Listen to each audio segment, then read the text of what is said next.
Question number 1 से शुरू करिए।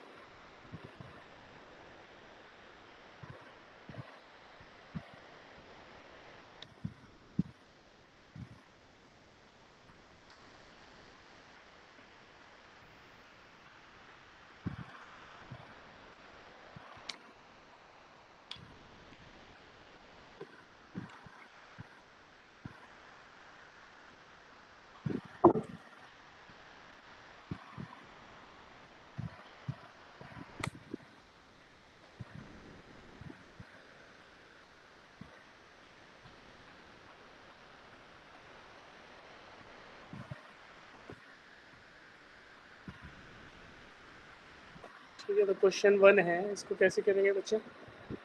आंसर क्या है बताओ फटाफट से। Sir option A. Option A first आया। ऑप्शन। ठीक है, क्या क्या निकालना है आपको? देखो गिवन क्या है, flow of 10 to the power 7 electron पर second in a conducting wire. तो करंट बताना है। नंबर ऑफ इलेक्ट्रॉन्स कितने फ्लो कर दे? 10 to the power 10 7। to the power 7. Current क्या होता है? What is current? Current is equal to charge divided by time. Time. Charge क्या होगा? Number of electrons into charge on single electron divided by time t। तो अब देखो number of electrons कितने हैं? 10 टू द पावर 7।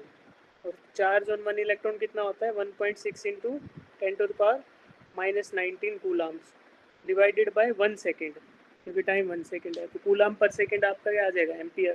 तो उसको multiply करोगे क्या आएगा? 1.6 into 10 to the power -12 ampere. Option A is the right answer.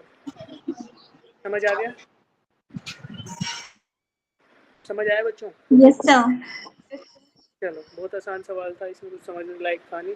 देखो सभी सवालों के आंसर अगली स्लाइड पे दे रखे हैं, राइट? चलिए नेक्स्ट क्वेश्चन ओम्स लॉ का है, करो फटाफट।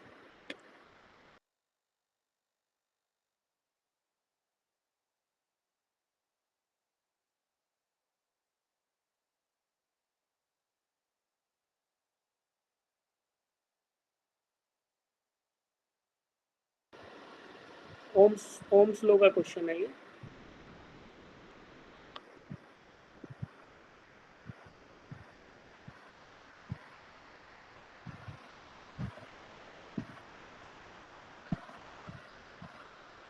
Magnitude and direction of the current in the following circuit is.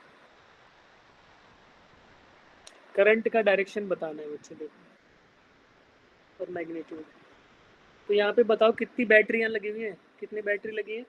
2 sir. 2 लगी है। तो इनका नेट पोटेंशियल या ये कितना आएगा? वोल्टेज कितनी 5 वोल्ट। 5। 5 वोल्ट। कैसे? देखो 10 वोल्ट की बैटरी क्या करेगी? करंट को इस साइड क्लॉकवाइज प्रोवाइड करेगी, और ये 5 वोल्ट क्या करेगी? कोशिश एंटी क्लॉकवाइज। लेकिन क्या होगा, इन दोनों का अगर नेट पोटेंशियल निकालो तो 5 वोल्ट आ जाएगा, है ना? अगर मैं इक्विवेलेंट सर्किट ड्रॉ करूँ तो ऐसी बैटरी लग जाएगी जिसका पॉजिटिव टर्मिनल इधर होगा, नेगेटिव इधर, और यहाँ पे 1 ओम, नीचे 7 ओम, ऊपर 2 ओम। ये 5 वोल्ट की बैटरी, ये 2 ओम्स का रेजिस्टेंस, ये 1 ओम, ये 7 ओम। तो अब बताओ करंट कितना होगा सर्किट में? सर 0.5। टोटल रेजिस्टेंस कितना है बच्चे?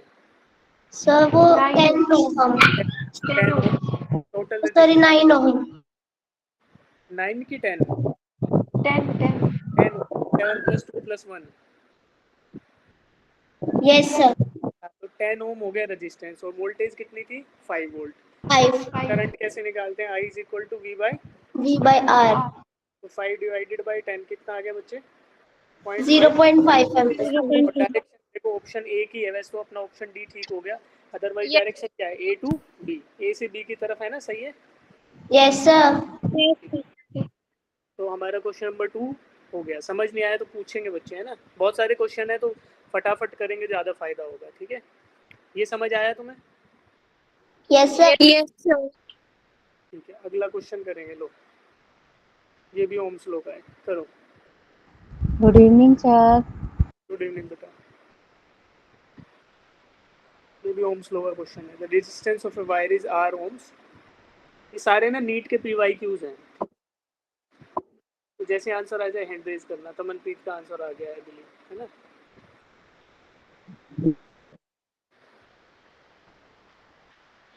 resistance of a wire is R ohms if it is melted and stretched to n times its length. Its new resistance will be.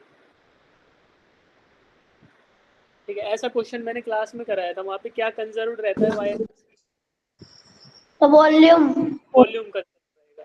तो अगर उसकी लेंथ n टाइम्स हो जाएगी तो क्या क्रॉस सेक्शनल एरिया कम होगा कि नहीं होगा? कम होगा कम सर. होगा सर. और वायर को हम क्या मान के चलते हैं बच्चे? Cylinder, yes sir. है ना. तो सिलेंडर का एरिया का फॉर्मूला क्या होता है?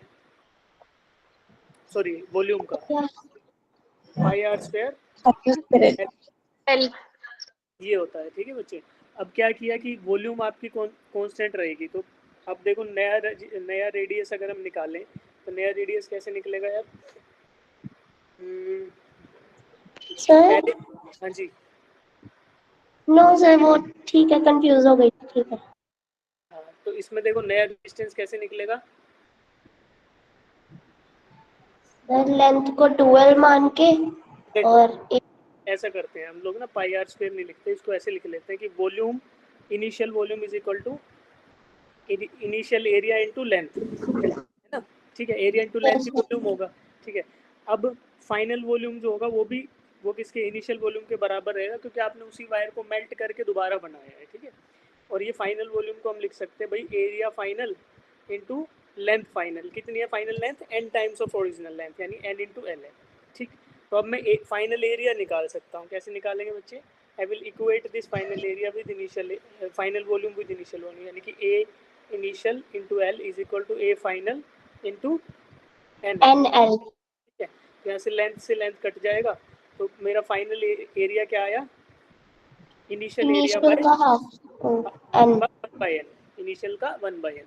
ठीक है. और रेजिस्टेंस क्या होता है बच्चे? R is equal to rho L by A. L by. तो अगर इनिशियल रेजिस्टेंस की बात करें तो क्या आ जाएगा? रो इंटू इनिशियल लेंथ और इनिशियल एरिया. ठीक.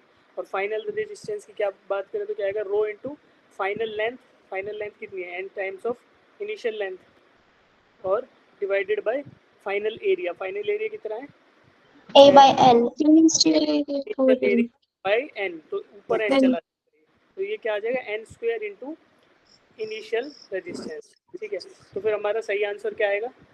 B option. Option B is the right answer.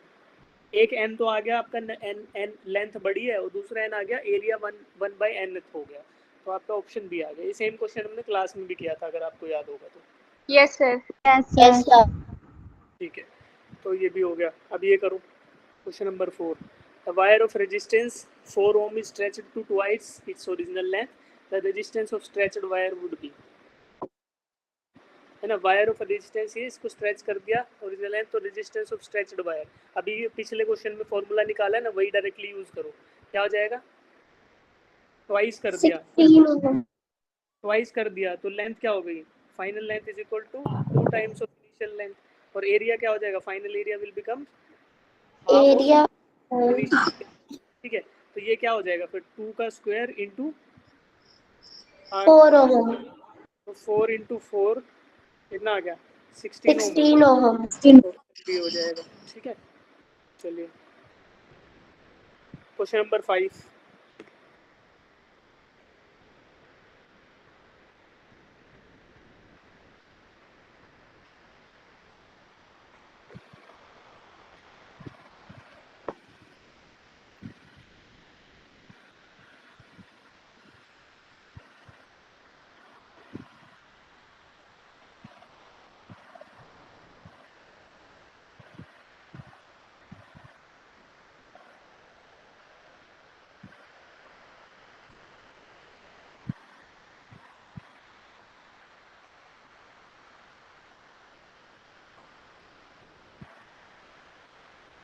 A wire of certain material is stretched slowly by 10%. Its new resistance and specific resistance becomes respectively.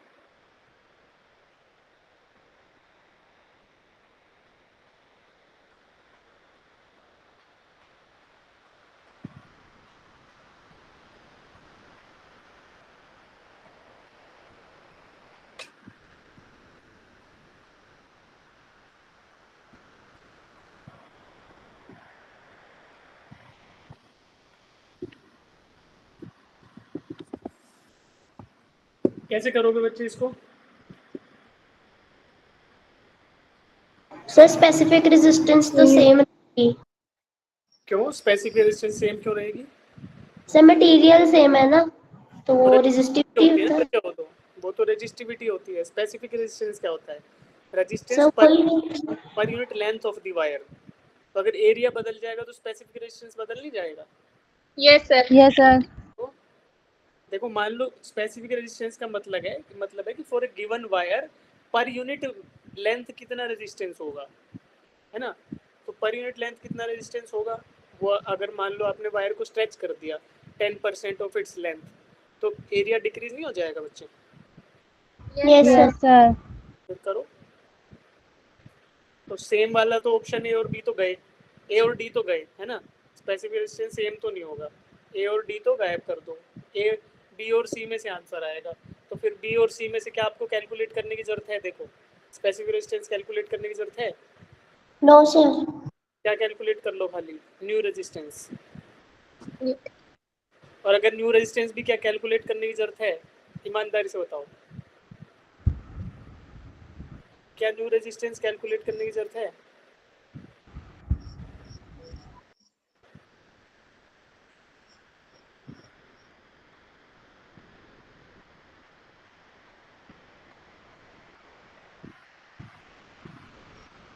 Sir same रहेगी resistance? हाँ?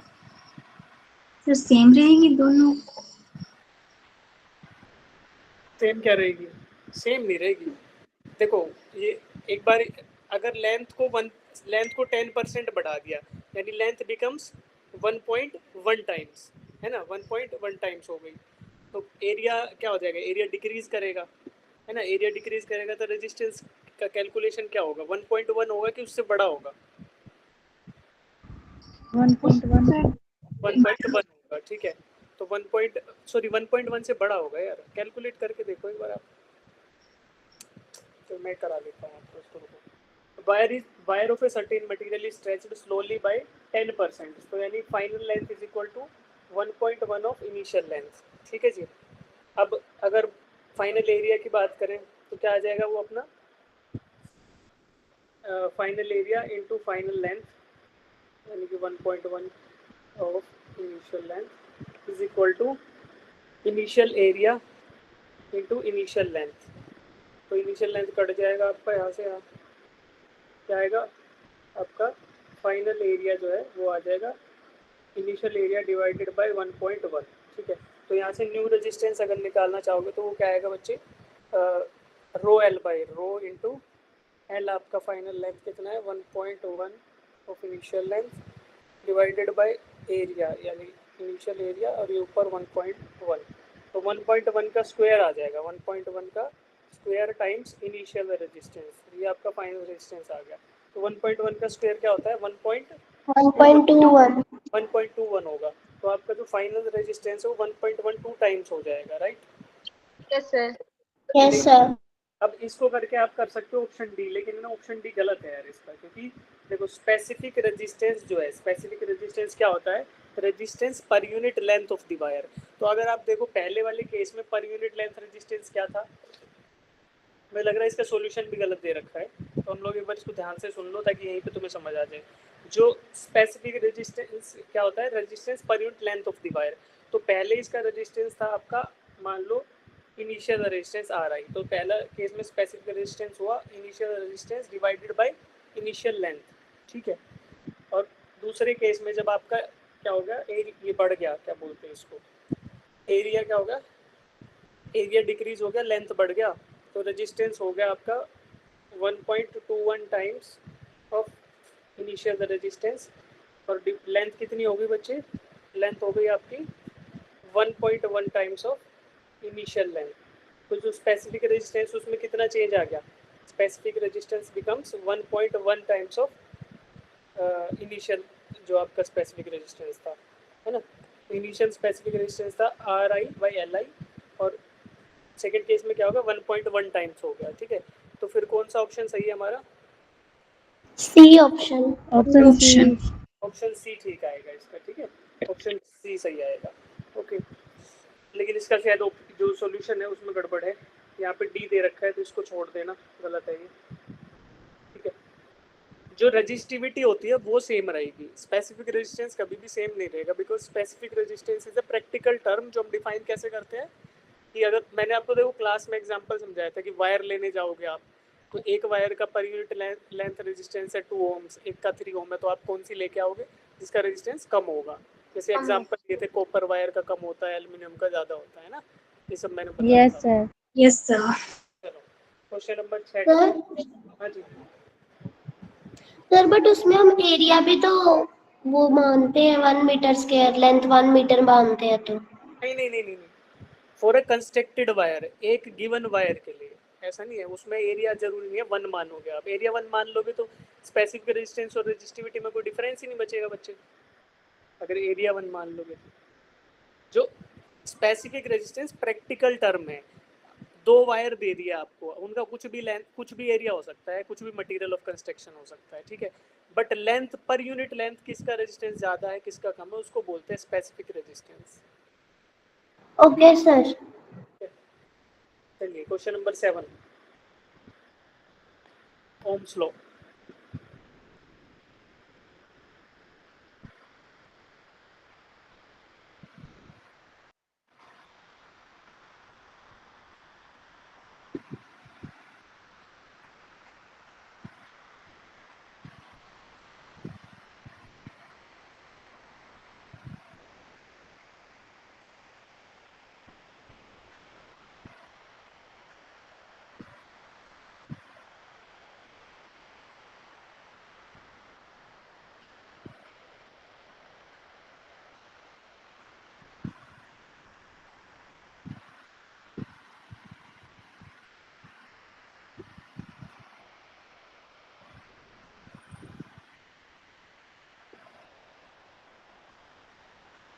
आया answer?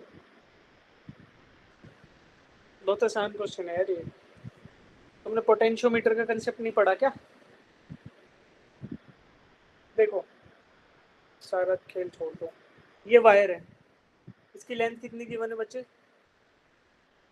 3 metres, ठीक है। 3 metres की ये wire connected है एक battery से जिसकी पोटेंशियल, जिसकी वोल्टेज कितनी दे रखी है?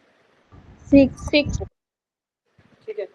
अब देखो ये 3 मीटर की वायर में कितना पोटेंशियल ड्रॉप हो रहा है, अगर मैं 2 पॉइंट ड्रॉ करूं, point A and point B के बीच में कितना पोटेंशियल ड्रॉप होगा? 6 वोल्ट का। 6 6 वोल्ट। वोल्ट का। और ये वायर का देखो क्रॉस सेक्शन यूनिफॉर्म थिकनेस है, तो क्रॉस सेक्शन यूनिफॉर्म है, राइट। रेजिस्टिविटी सेम है क्योंकि सेम मटेरियल की वायर है, राइट। अब मुझे बताओ कि जब 3 मीटर में पोटेंशियल ड्रॉप 6 वोल्ट का हो रहा है तो 50 सेंटीमीटर में कितना होगा?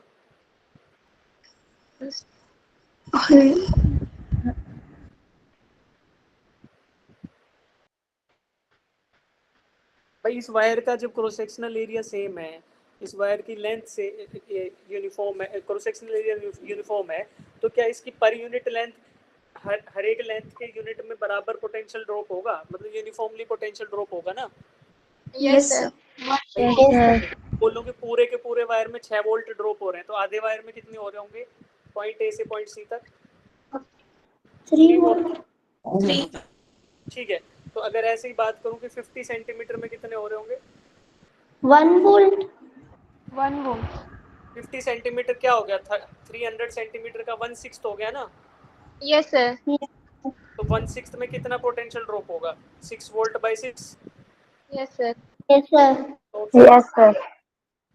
अरे वायर में क्या होता है, resistance is rho L by A, तो अगर इसने बोल दिया क्रॉस सेक्शनल एरिया यूनिफॉर्म है तो ये कांस्टेंट हो गया, रेजिस्टिविटी कांस्टेंट होगी, मतलब resistance is directly proportional to length. Yes sir. Length जितना ज्यादा आगे बढ़ते जाओगे वैसे ही पोटेंशियल ड्रॉप उतना उतना होता जाएगा। Yes sir. तो हर एक 50 सेंटीमीटर लेंथ में कितना ड्रॉप हो रहा है? 1 वोल्ट। ऐसे 6 पार्ट हो गए, तो सब मिल मिला के कितना हो गया? 1 1 1 1 1 1, सब जोड़ दो 6 वोल्ट हो गया। Yes sir. ठीक है, कुछ भी नहीं करना, ये कैलकुलेशन बिना बात के ऐसे फालतू कर रखी है। चलिए क्वेश्चन नंबर 11,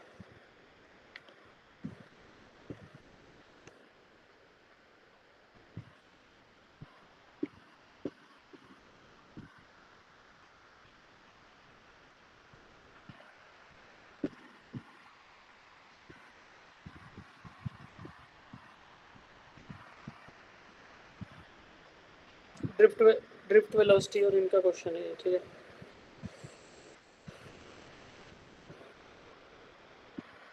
करंट डेंसिटी का फॉर्मूला क्या होता है बेटा? Sir I/A। हाँ वो ठीक है वो ठीक है, आई बाई होता है। लेकिन करंट डेंसिटी को आप ऐसे भी तो लिखते हो, इलेक्ट्रिक फील्ड के टर्म्स में कैसे लिखते हो? कंडक्टिव थर्मल कंडक्टिविटी इनटू ई, है ना? जो करंट डेंसिटी होता है उसको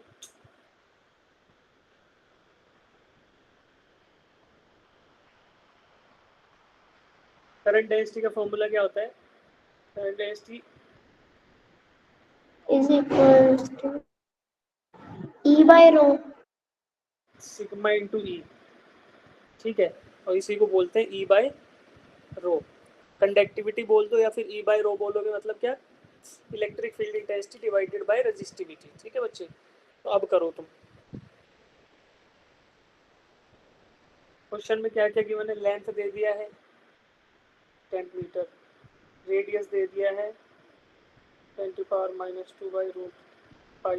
मीटर, ठीक है। इलेक्ट्रिकल रेजिस्टेंस आर दे दिया है 10 ओम। तो रेजिस्टिविटी निकाल सकते हो, R is equal to rho L by A से, rho is equal to R into A by L.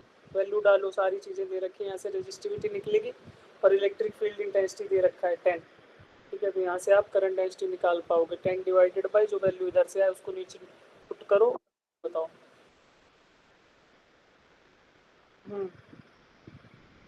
आया? Yes, sir.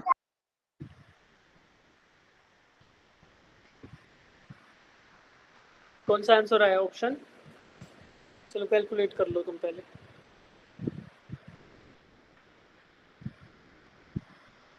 Sir option D. Option D, D आएगा, ऑप्शन डी आएगा right answer. 10⁵ ampere per metre square. Yes sir, option D. Current और area दे रखा हो बच्चे, current और area दे रखा हो तो करंट डेंसिटी कैसे निकालते हैं? Current per unit area, I by A, ठीक है। सर ये जो आपने ऊपर current density is equals to sigma E लिखा, उसमें सिग्मा क्या है? कंडक्टिविटी बच्चे, कंडक्टिविटी होता है ना 1 by resistivity, yes sir, okay sir. Conductivity है सिग्मा।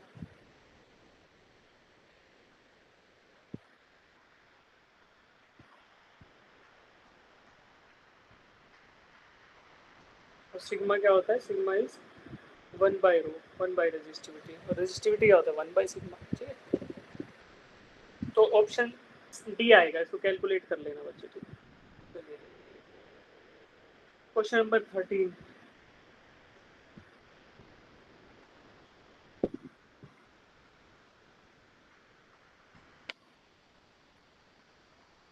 यहाँ पे आपको दे रखा है ड्रिफ्ट वेलोसिटी दे दिया, इलेक्ट्रिक फील्ड दे दिया, मोबिलिटी दे दिया।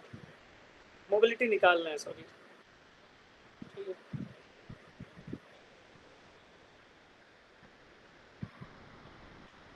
मोबिलिटी होता क्या है? आपको पता है मोबिलिटी क्या होता है? यस सर, क्या होता है?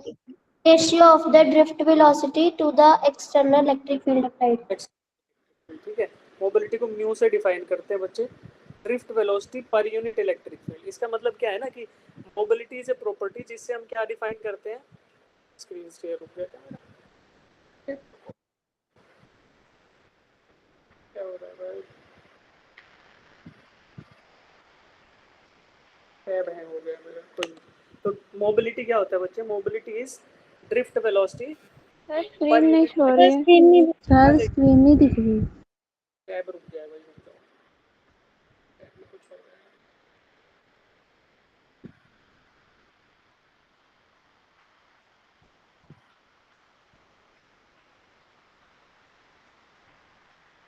नहीं चाहिए इसका।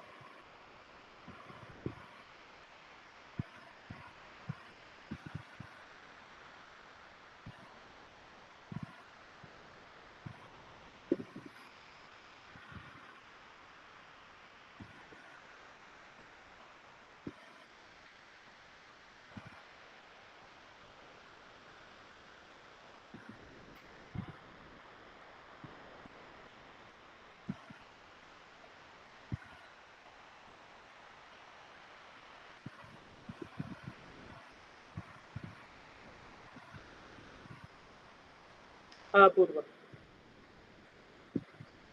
नो सर, आंसर आ गया है।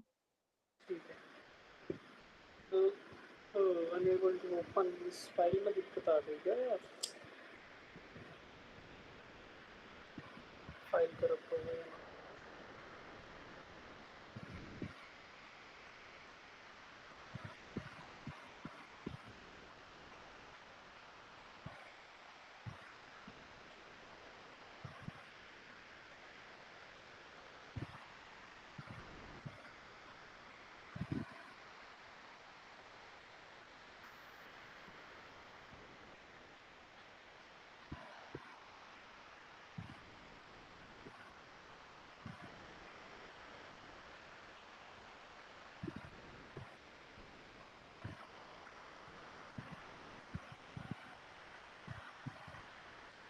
करो question number 13।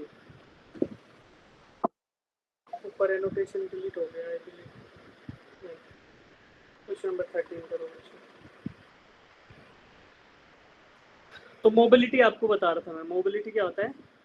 Mobility mu is equal to drift velocity per unit electric field. तो मोबिलिटी क्या डिफाइन करता है कि how easily the electrons can move through the conductor. तो कैसे डिफाइन होता है बच्चे? ये डिफाइन होगा कि कितना ड्रिफ्ट वेलोसिटी मिल रहा है एक गिवन अप्लाइड इलेक्ट्रिक फील्ड की वजह से, राइट? तो ये क्या होता है? It is like V by E. तो दोनों वैल्यू आपको क्वेश्चन में दे रखे हैं, वी भी दे रखा है और ई भी दे रखा है। वैल्यू सब्स्टिट्यूट करके आंसर बताओ, क्या है आंसर बच्चे? Option B. Option B sir.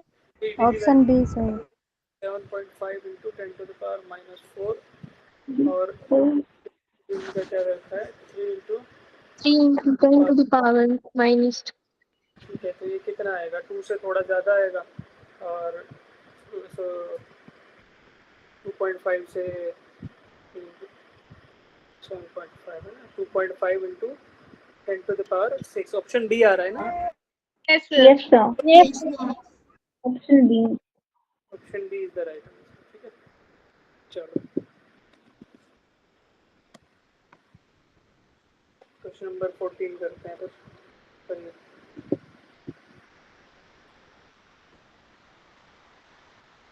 Mean free path of electrons given है, इलेक्ट्रिक फील्ड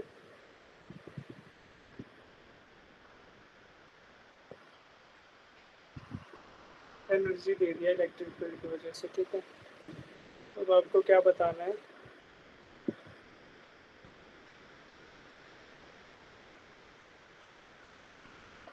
इलेक्ट्रिक फील्ड की वैल्यू।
सर आपकी आवाज नहीं आ रही।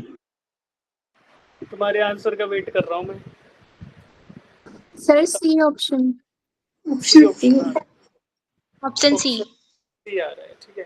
देखो एनर्जी क्या होगी बच्चे, ई लैम्डा होगा, इलेक्ट्रॉन वोल्ट से फॉर्म में दे रखा था, दोनों साइड ये उड़ा दिया मैंने आपको। ई की जो वैल्यू क्या आएगी फिर, electric field will be equals to 2 by lambda कर लो इसको, ठीक है। 4 आपको क्या दे रखा है, mean free path is given as 4 और ये 2 divided by 4 into 10 to power -8, ये ऊपर जाएगा तो 20/4 इंटू 10 टू द पावर 7, तो ऑप्शन सी आ जाएगा, ठीक है। तो फॉर्मूला बेस्ड क्वेश्चन, ठीक है। चलो क्वेश्चन नंबर 21 ये करो, तो आसान है, जल्दी बताओ इसका आंसर। कौन से में सारे गुड कंडक्टर्स ऑफ इलेक्ट्रिसिटी हैं? Option C sir. C option. सारे Option मेटल, C. गोल्ड, ठीक है, सिल्वर और कॉपर। Sir. ये करो टेम्परेचर डिपेंडेंस ऑफ रेजिस्टिविटी, क्या फॉर्मूला था इसका? Sir R is equals to R01 plus alpha theta delta T. R delta R is equal to alpha delta T, है ना? यस ठीक है, R not alpha delta T. तो अगर final resistance निकालना चाहो तो आप क्या कर सकते हो, final resistance R is equal to initial resistance plus जो डेल्टा आर होता है वो क्या होता है, alpha R not into delta T, final resistance. Initial resistance plus change in resistance, तो चेंज इन रेजिस्टेंस क्या होता है, अल्फा आर डेल्टा टी।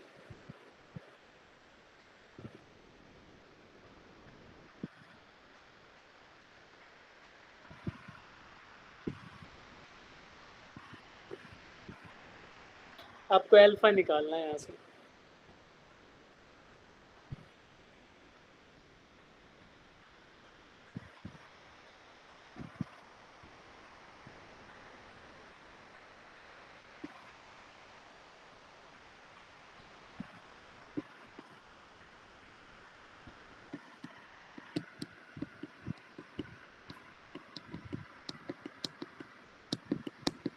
जब टेम्परेचर 0 से बढ़कर 80 हुआ तो रेजिस्टेंस 2 ओम से बढ़कर 6.8 ओम हो गया, ठीक है। तो आपको अल्फा निकालना है।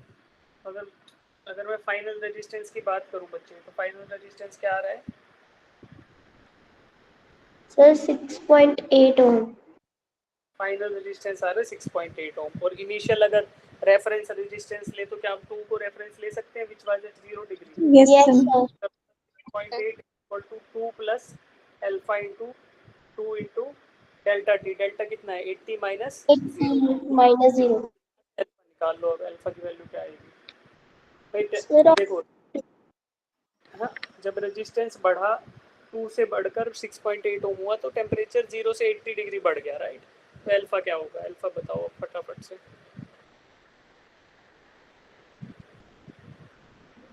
Sir option A. Option A, option A आ रहा है, यस सर। Yes sir.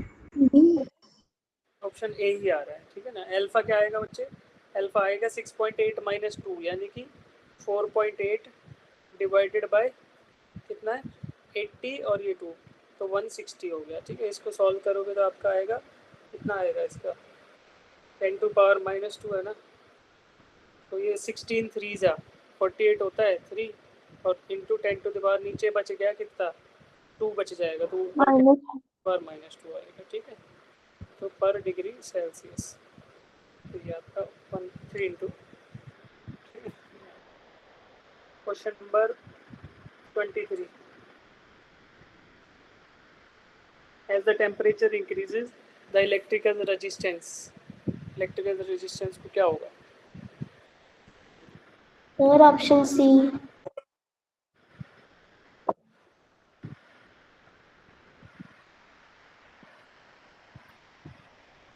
एक बात बताओ, टेम्परेचर बढ़ने से क्या होता है, गुड कंडक्टर्स का रेजिस्टेंस बढ़ता है कि घटता है?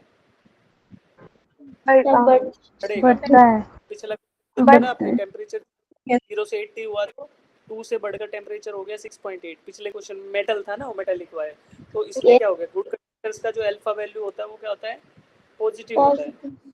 पॉजिटिव अल्फा होगा तो मतलब टेम्परेचर बढ़ने पर क्या होगा, रेजिस्टेंस बढ़ेगा। किसके लिए, गुड कंडक्टर्स के लिए। और सेमीकंडक्टर्स के लिए क्या होता है, सेमीकंडक्टर जब आपको पढ़ाऊंगा तो पता चलेगा कि वहाँ पे resistance is because of band gap.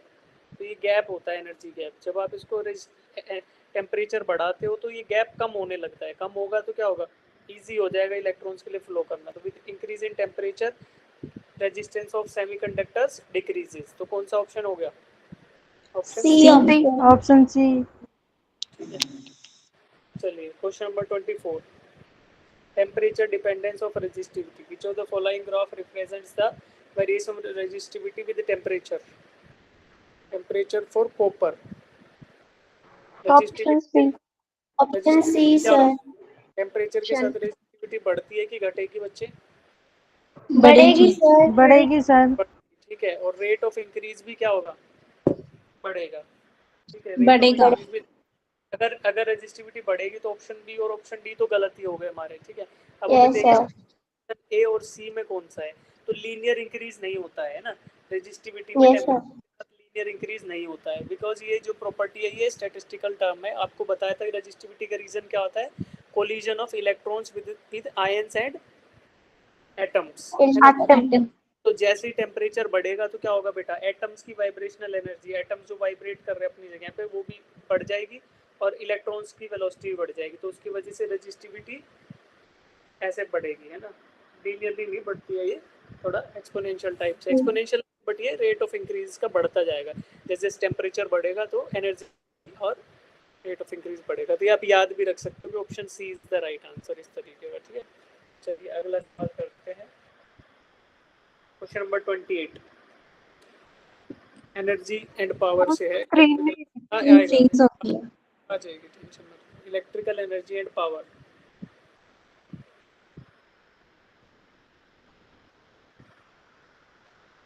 करिए क्वेश्चन नंबर 28।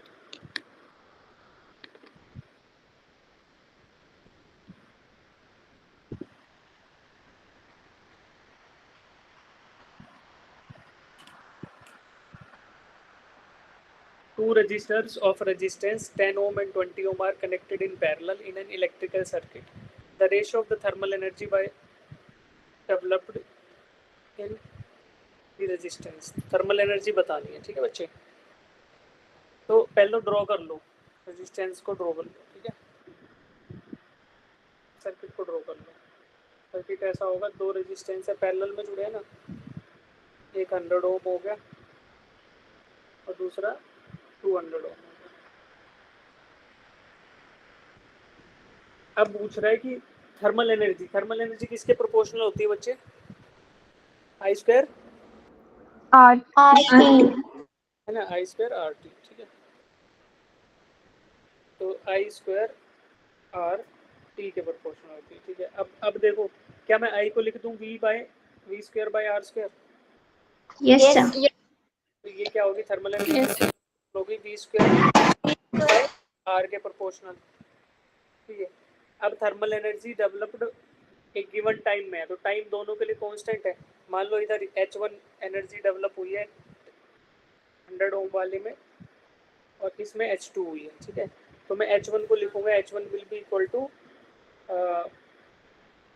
क्या होगा, we square T bye R1 और H2 क्या होगा, we square T bye R2। ऐसा क्योंकि ये बच्चे पैरेलल में जब होता है तो वोल्टेज ड्रॉप दोनों के अक्रॉस क्या होता है, सेम होता है। तो दोनों को रख लिया मैंने। ठीक है, और गिवन टाइम दोनों के लिए सेम है, तो यहाँ भी टी भी सेम रख लिया। खाली क्या हो गया, H1 will be proportional to R1, inversely proportional to R1 and H2 will be inversely proportional to R2। तो अब मैं रेशियो की बात करूँ H1 by H2 तो वो क्या आ जाएगा, H1 by H2 R1 equals to RT by R1 by R1 आ जाएगा, राइट। तो R2 by R1 की वैल्यू रख दो। R2 की वैल्यू कितनी है, नीचे वाला रेजिस्टेंस 200 और ये 100, तो क्या आ गया रेशो 2:1। और हमारा क्या है, ऑप्शन करंट भी निकाल सकते थे। ये भी था तरीका कि आप करंट भी निकाल सकते थे। और करंट क्या होता, तो करंट जो है कौन से वाले में से करंट ज्यादा जाता, 100 ओम्स में से। 100 ओम्स में से जितना भी करंट जाएगा वो क्या जाएगा, डबल जाएगा, है ना, because they are connected between same points. तो करंट जो सर्किट में टोटल करंट होगा वो स्प्लिट होगा 2:1 के रेशियो में, ठीक है। तो करंट कौन से में से ज्यादा जाएगा? 100 ओम। 100 ohm वाले से। तो अगर I1 की बात करूं तो I1 will B 2 times of I2, ठीक है। और फिर अगर Yes, sir. यहाँ से हम कैलकुलेट करें तो H1 will be proportional to I1 square, यानी कि इसको I1 square as it is ऐसे लिख लेते हैं, I1 स्क्वायर R1 आपका कितना है 100 as per R into T, तो ये टी हो गया, ठीक है। और H2 क्या आता है? H2 हो जाता H2 is I1 square by 2 है ना, तो I1 स्क्वायर बाई 2 का स्क्वायर यानी 4 इंटू ये क्या आपका है R2 200 इंटू टी। अब इसको सॉल्व करोगे तो भी देखो आपका टी जो है कैंसिल आउट हो जाएगा, ये ऊपर 1 ये 2 ये 2 कहाँ गया, हाँ 2 से फिर 4 कटेगा तो ये ऊपर जाएगा तो क्या आएगा 2/1, ये भी 2:1 आ जाता है, फिर अपना ऑप्शन बी है। तो दोनों तरीके से आप इसको सॉल्व कर सकते हो, ठीक है। करंट से भी सॉल्व कर सकते हो, वोल्टेज से भी, ठीक है। समझ आया? Yes, sir. ठीक है, तो ये हो गया हमारा सॉल्व। क्वेश्चन नंबर 31 करो। सॉरी।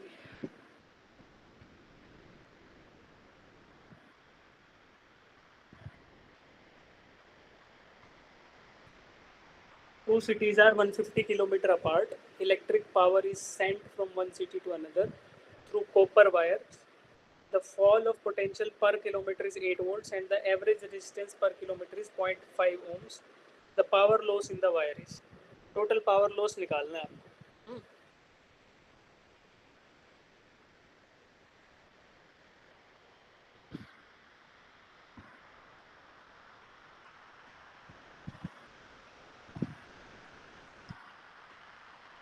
पावर लॉस का फॉर्मूला अभी लिखा था ना, क्या होता है पावर लॉस?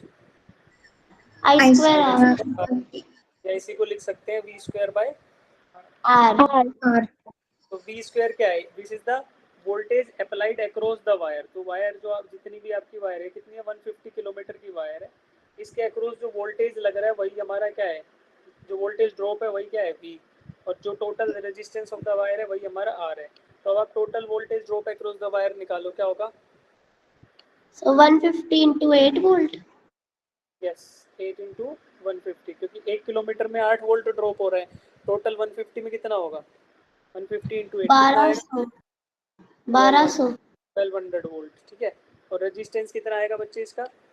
पर 75 ohm. 75 पर ohm. किलोमीटर रेजिस्टेंस इज 0.5, तो 0.5 इंटू 150 करोगे तो कितना आ रहा है? 75 ओम। तो अब निकालो पावर लॉस क्या होगा? Total power loss is equal to V square by R. V square आपका 1200 है, 1200 का स्क्वायर डिवाइडेड बाय आर 75। क्या आंसर आएगा बच्चे इसका? Option B. 19.2 आएगा इसका आंसर, ठीक है। This is the answer, option number B. B. ठीक है, क्यों आएगा देखो, इसको आप कैलकुलेट करोगे तो आपका 19.2 इंटू 10 टू पावर 3 आएगा। तो आप वाट जो है that you can convert into kilowatt, ठीक है। 19,19200 आएगा वाट में, तो इसको 19.2 किलोवाट, ठीक है। तो ये आपकी अप्रोच थी इस क्वेश्चन को करने की। क्या किया, पहले हमने निकाला total voltage drop across the wire, और फिर क्या निकाला, total resistance of the wire. फिर हमें पता है फॉर्मूला पावर लॉस का, तो हमने वो फॉर्मूला लगाया और कैलकुलेट कर लिया, ठीक है जी। चलो अगला क्वेश्चन करते हैं, क्वेश्चन नंबर 36। फ्यूज वायर क्या होगा? फ्यूज वायर का रेजिस्टेंस ज्यादा होगा कि कम? ज़्यादा। अच्छा, मेल्टिंग पॉइंट फ्यूज वायर का कम होगा कि ज्यादा? फ्यूज का कंसेप्ट क्या होता है? कम होगा। कम होगा। फ्यूज का यूज क्या होता है बच्चे की? फ्यूज जो है वो मेल्ट हो जाना चाहिए ना before damaging other equipment. Yes, sir. Melting point क्या होना चाहिए? कम। और रेजिस्टेंस ज्यादा होना चाहिए कि कम? कम होना चाहिए. कम होना चाहिए सर। अगर रेजिस्टेंस ज्यादा होगा तो फ्यूज खुद ही एनर्जी कंज्यूम करता रहेगा, हीट होता रहेगा, यस सर। वही होता रहेगा। तो इसलिए low resistance and low melting point. Option option C. Option क्या है हमारा सही? C option. ठीक है, चलिए क्वेश्चन नंबर अगला करते हैं, question number 44। Fuse wire should have, क्या दिखा रहा है, 3 रजिस्टर्स। अच्छा, 3 registers having resistance R1 R2 R3। अब हमारा है ना ये कूलम्स, इस पे आ गए हम, कॉम्बिनेशन ऑफ रजिस्टर्स पे, तो थोड़ा इंपॉर्टेंट है। अच्छा, मेरे को लास्ट टाइम शायद कौन बच्चा पढ़ा दिया, सर आवाज नहीं आ रही।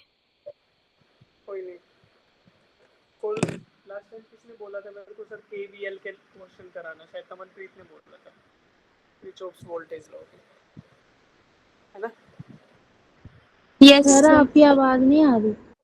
Am I audible? Hello hello hello, sir Yes, slow sir. आ रही है। सर अब आ रही है। आ रही है आवाज तो ठीक है। अब देखो ये क्वेश्चन है, अभी किरचॉफ्स लॉ स्टार्ट हो गया। KVL जो है ना बेटा हिडन रहता है, जब भी कोई भी सर्किट आएगा ना उसमें वोल्ट पोटेंशियल, कोई भी बैटरी लगेगी, रेजिस्टेंस आएगा तो KVL लगेगा। मैं आपको लगता हुआ दिखा दूंगा क्वेश्चंस में, ठीक है। चलिए क्वेश्चन नंबर 44 करो।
आए आंसर बच्चे?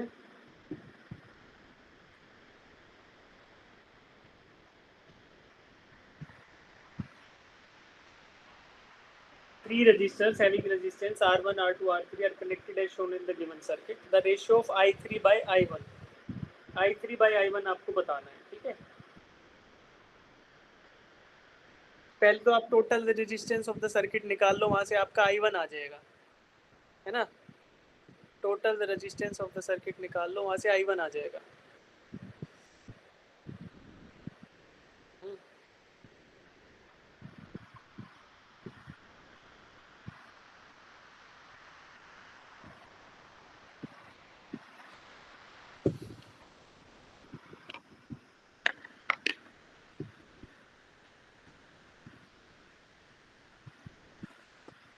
बच्चों am I audible? Yes, sir. चलो मैं इक्वेशंस लिख रहा हूँ, अगर आपको इसमें समझ आती जाए तो बताना, ठीक है। क्या मैं लिख सकता हूँ कि I1 is equal to I2 plus 2, sorry I2 plus sir आपकी I3। आवाज स्लो आ रही है। Yes, sir. स्लो आने लगी, पहले ठीक आ रही थी। Yes, sir. ठीक है। यस सर, पहले ठीक आ रही थी बट अभी स्लो आ रही है। अच्छा, अब बेटर है बच्चे? Yes sir. Yes, sir. ठीक है, सुनो अब, क्या मैं लिख सकता हूँ I1 is equal to I2 plus I3? Yes sir. भाई जितने इलेक्ट्रॉन्स I1 साइड से आएंगे वो वही तो डिवाइड होंगे I2 और I3 में, तो I1 is equal to I2 plus I3 में लिख सकता हूँ, ठीक है। तो पहली इक्वेशन तो ये लिख ली, ओके। अब देखो R1 जो रेजिस्टेंस R2 और R3 है वो क्या पैरेलल में कनेक्टेड है? Yes sir. यस तो इनके अक्रॉस वोल्टेज ड्रॉप सेम रहेगा कि अलग अलग रहेगा? सर दोनों अलग अलग रहेगा कि सेम रहेगा? सेम रहेगा। सेम। सेम रहेगा। रहेगा। तो क्या मैं लिख सकता हूँ कि इनके जैसे मान लो वोल्टेज ड्रॉप इसके अक्रॉस क्या होगा I2 R2 और नीचे वाले के देखो Yes, I3 R2। I3 तो क्या मैं R3। लिख सकता हूँ I2 R2 is equal to I3 R3? Yes sir. yes, yes sir. sir. एक इक्वेशन ये लिख ली मैंने, ठीक है, ओके। और क्या लिख सकते हैं बच्चे? अब मुझे निकालना है I3 by I1, I3 by I1 मुझे फाइंड आउट करना है, ठीक है। तो फाइंड आउट करो अब। अब वैल्यूज डालो, फर्स्ट इक्वेशन और सेकंड इक्वेशन, दो ये इक्वेशन होगी, इनके बेसिस पे आप फाइंड आउट करो।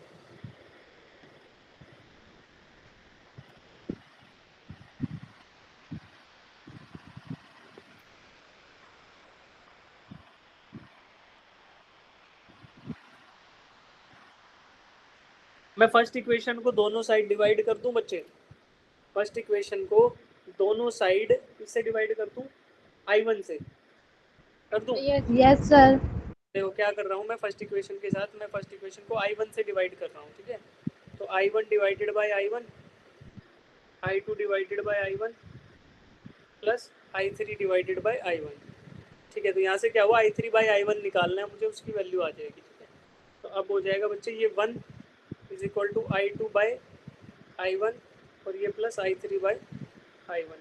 तो मेरा I3 बाय I1 क्या आएगा, I3 by I1 will be equals to 1 minus I2 by I1, ठीक है, 1 माइनस I2 बाय I1। अब क्या करें, अब आई हैव टू सब्स्टिट्यूट, क्या करना पड़ेगा, सर यहाँ से ऑप्शन सी आया, हाँ सी ऑप्शन आया। सी जिनका है वो तो ठीक है। अब आगे इसको सॉल्व करेंगे, कैसे करेंगे, we can substitute the value of I2 को सब्स्टिट्यूट कर लेते हैं, राइट। तो I2 को सब्स्टिट्यूट कर लेते हैं I3 के फॉर्म में, तो फिर मेरी इक्वेशन I3 और I1 के फॉर्म में आ जाएगी। I2 को हटा देता हूँ और I3 ले आता हूँ यहाँ, कैसे लाऊंगा, सेकंड इक्वेशन से। सेकंड इक्वेशन से I2 की वैल्यू क्या आएगी बच्चों, सेकंड इक्वेशन से I2 की value I3 equal to I3 R3 divided by R2, R3 yes. ये इसको I3 R3 divided by R2, तो नीचे आपका आ जाएगा I1 R2, ठीक है। तो ये आपकी इक्वेशन आ गई। अब यहाँ से क्या करें, यहाँ से we will take I3 I1 common, तो उसको लेने के लिए भाई फिर से इसको थोड़ा सा रिस्ट्रक्चर करना पड़ेगा इस इक्वेशन को। तो कैसे करेंगे, इधर I3 I1 था, उसको लेके आएंगे तो वो आ जाएगा I3 by I1 into R3 by R2, और ये आपका इधर 1 ही रहेगा। तो अब मैं लेफ्ट साइड में कॉमन ले लेता हूँ, I3 I1 और फिर क्या आ जाएगा 1 प्लस R3 बाई R2, ये आ गया, इज इक्वल टू 1। तो अब I3 बाई I1 क्या आएगा, 1 डिवाइडेड बाई, देखो इसको भी थोड़ा सा कर लेते हैं, पर कैसे कर रहा हूँ, I3 by I1 is equal to, ये क्या आ गया, R2 plus R3 divided by R2, sorry ये मल्टीप्लिकेशन था, इज इक्वल टू 1। तो अब उधर जाएगा तो ये I3 बाई I1 क्या आ जाएगा, I3 by I1 will become R2 by R2 plus R3, फिर ये आंसर आ जाएगा। तो ये हमारा क्या आ रहा है, ये ऑप्शन सी आ रहा है, ठीक है, ऑप्शन सी आ रहा है। तो मेरे को दो इक्वेशन पता थी, मैंने उन दो इक्वेशंस को सॉल्व करके आंसर निकाल लिया अपना। दो इक्वेशन क्या थी कि भाई करंट जो होगा 1 वो किसके बराबर होगा, I2 प्लस I3 के बराबर, और I2 R2 is equal to I3 R3। ये दो इक्वेशन मुझे पता थी, तो इनको यूज करके मैंने फाइंड आउट कर लिया, ठीक है जी। Yes sir. Question number 45। अब है ना कुछ क्वेश्चन मैं आपके होमवर्क दे दूंगा, क्योंकि हमारे पास टाइम जो है ना थोड़ा कम बचने वाला है, तो बहुत सारे क्वेश्चन हैं, तो सारे क्वेश्चन एक बार हम टारगेट कर लें, तो वो मेरा एम है थोड़ा सा। तो किसी क्वेश्चन को मैं होमवर्क लिखूँ तो उसको आप घर पे कर लेना, ठीक है।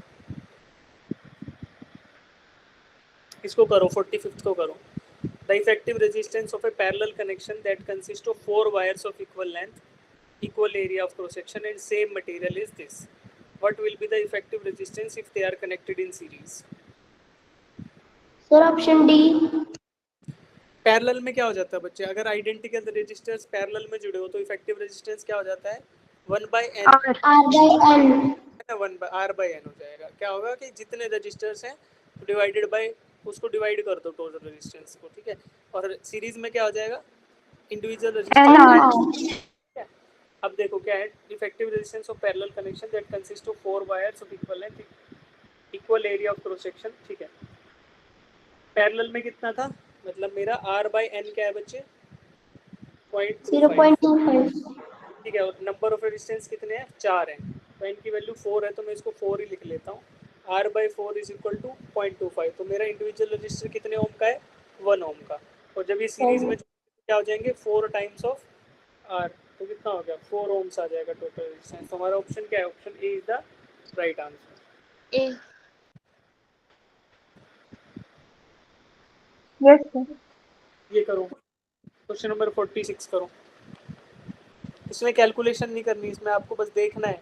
वोल्ट मीटर वोल्टेज मेजर करता है, वोल्टेज ड्रॉप, और एमीटर क्या करता है? करंट इन द सर्किट को मेजर करता है। जब रेजिस्टेंस कम होगा तो करंट ज्यादा होगा कि कम होगा for a given voltage? Voltage ज्यादा ज़्यादा होगा। ज्यादा होगा तो करंट कम होगा, ठीक है। तो अब मुझे बताओ कौन वोल्टेज, बैटरी तो दोनों में सेम ही जुड़ी हुई है 10 वोल्ट की, रेजिस्टेंस कौन से सर्किट का ज्यादा है? लेफ्ट साइड वाले का कि राइट साइड वाले का? राइट साइड वाला। राइट साइड वाला। ज्यादा रेजिस्टेंस पूछ रहा हूँ बच्चों, ज्यादा। लेफ्ट साइड वाले का। लेफ्ट वाले का। लेफ्ट। पैरेलल में जुड़ जाएंगे 10-10 के दो, तो कितना हो जाएगा? 5 ओम नहीं हो जाएगा? 5 हाँ, यस तो 5 किससे ज्यादा है? सर वो राइट साइड ही है ना। हाँ, तो 5 ओम हो गया ना, रेजिस्टेंस ज्यादा थोड़ी हुआ फिर। राइट साइड लेफ्ट वाले का ज्यादा हो गया ना रेजिस्टेंस। तो यस सर। Yes, sir. अरे मुझे ये बताओ इसका रेजिस्टेंस कितना है? 10 ओम। 10 10 ओम। ohm. इन दोनों का पैरेलल में जुड़ गए तो कितना? 5 ओम। 5 ओम। 5 ohm. तो जिस सर्किट में रेजिस्टेंस ज्यादा उसमें करंट कम की ज्यादा? सर कम। सर कम। कम। उसमें करंट कम, तो कौन से में करंट कम होगा? लेफ्ट वाले में कि राइट वाले में? लेफ्ट वाले में। लेफ्ट वाले लेफ्ट वाले में। लेफ्ट वाले में। लेफ्ट वाले में करंट कम होगा, तो मेरा I2 कम हुआ कि I1 कम हुआ? I1 कम होगा। I1 का। कौन सा कम हुआ? I2 का सर। I1 का होगा। I1 ही है। जहाँ पे रेजिस्टेंस ज्यादा होगा वहाँ पे करंट कम होगा कि ज्यादा होगा, ये बताओ। कम होगा। कम होगा। कम होगा तो I1 कम होगा और I2 ज़्यादा ज्यादा। होगा।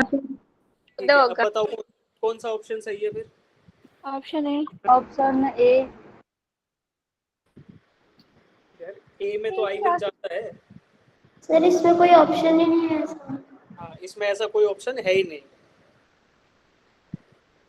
इसमें ऐसा कोई यस option है ही नहीं। तो फिर कौन सा ऑप्शन सही होगा हमारा? Sir option C. सी क्यों सही होगा? वोल्टेज बराबर जाती ना पैरेलल में दोनों। चलो वोल्टेज को सॉल्व करते हैं पहले, छोड़ो सारी बात। वोल्टेज बताओ, वोल्टेज कौन से में कम ज्यादा होगी, कौन से में कम होगी? दोनों में बराबर होगी ना। वोल्टेज ड्रॉप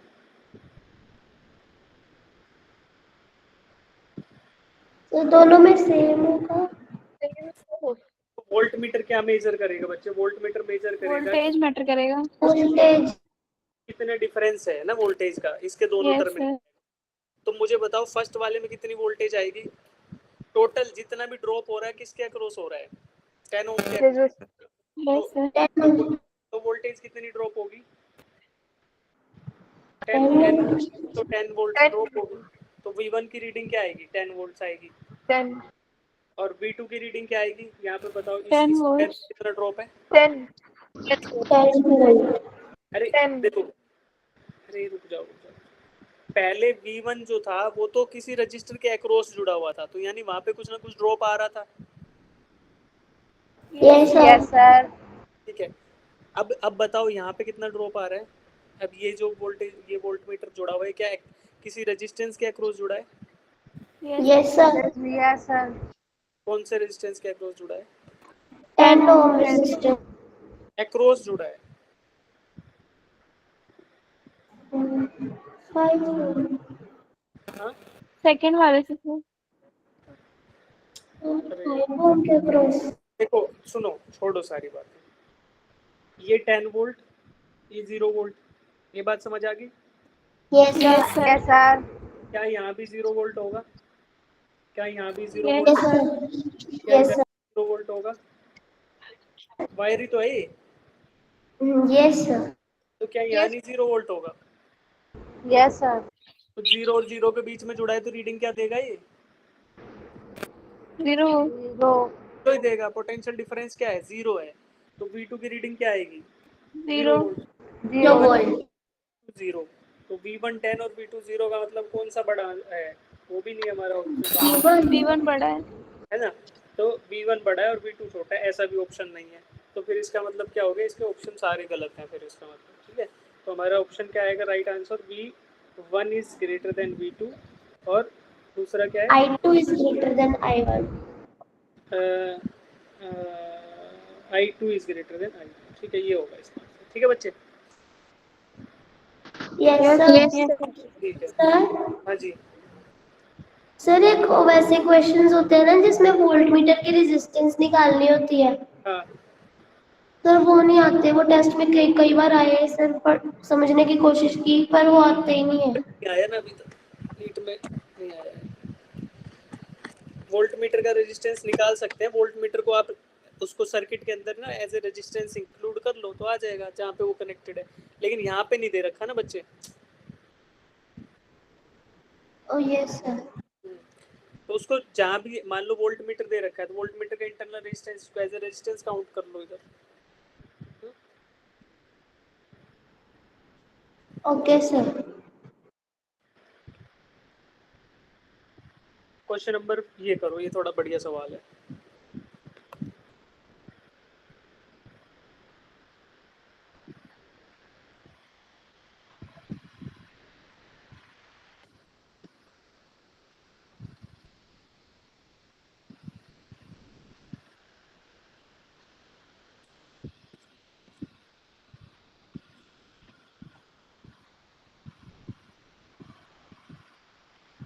तो सब सर्किट मतलब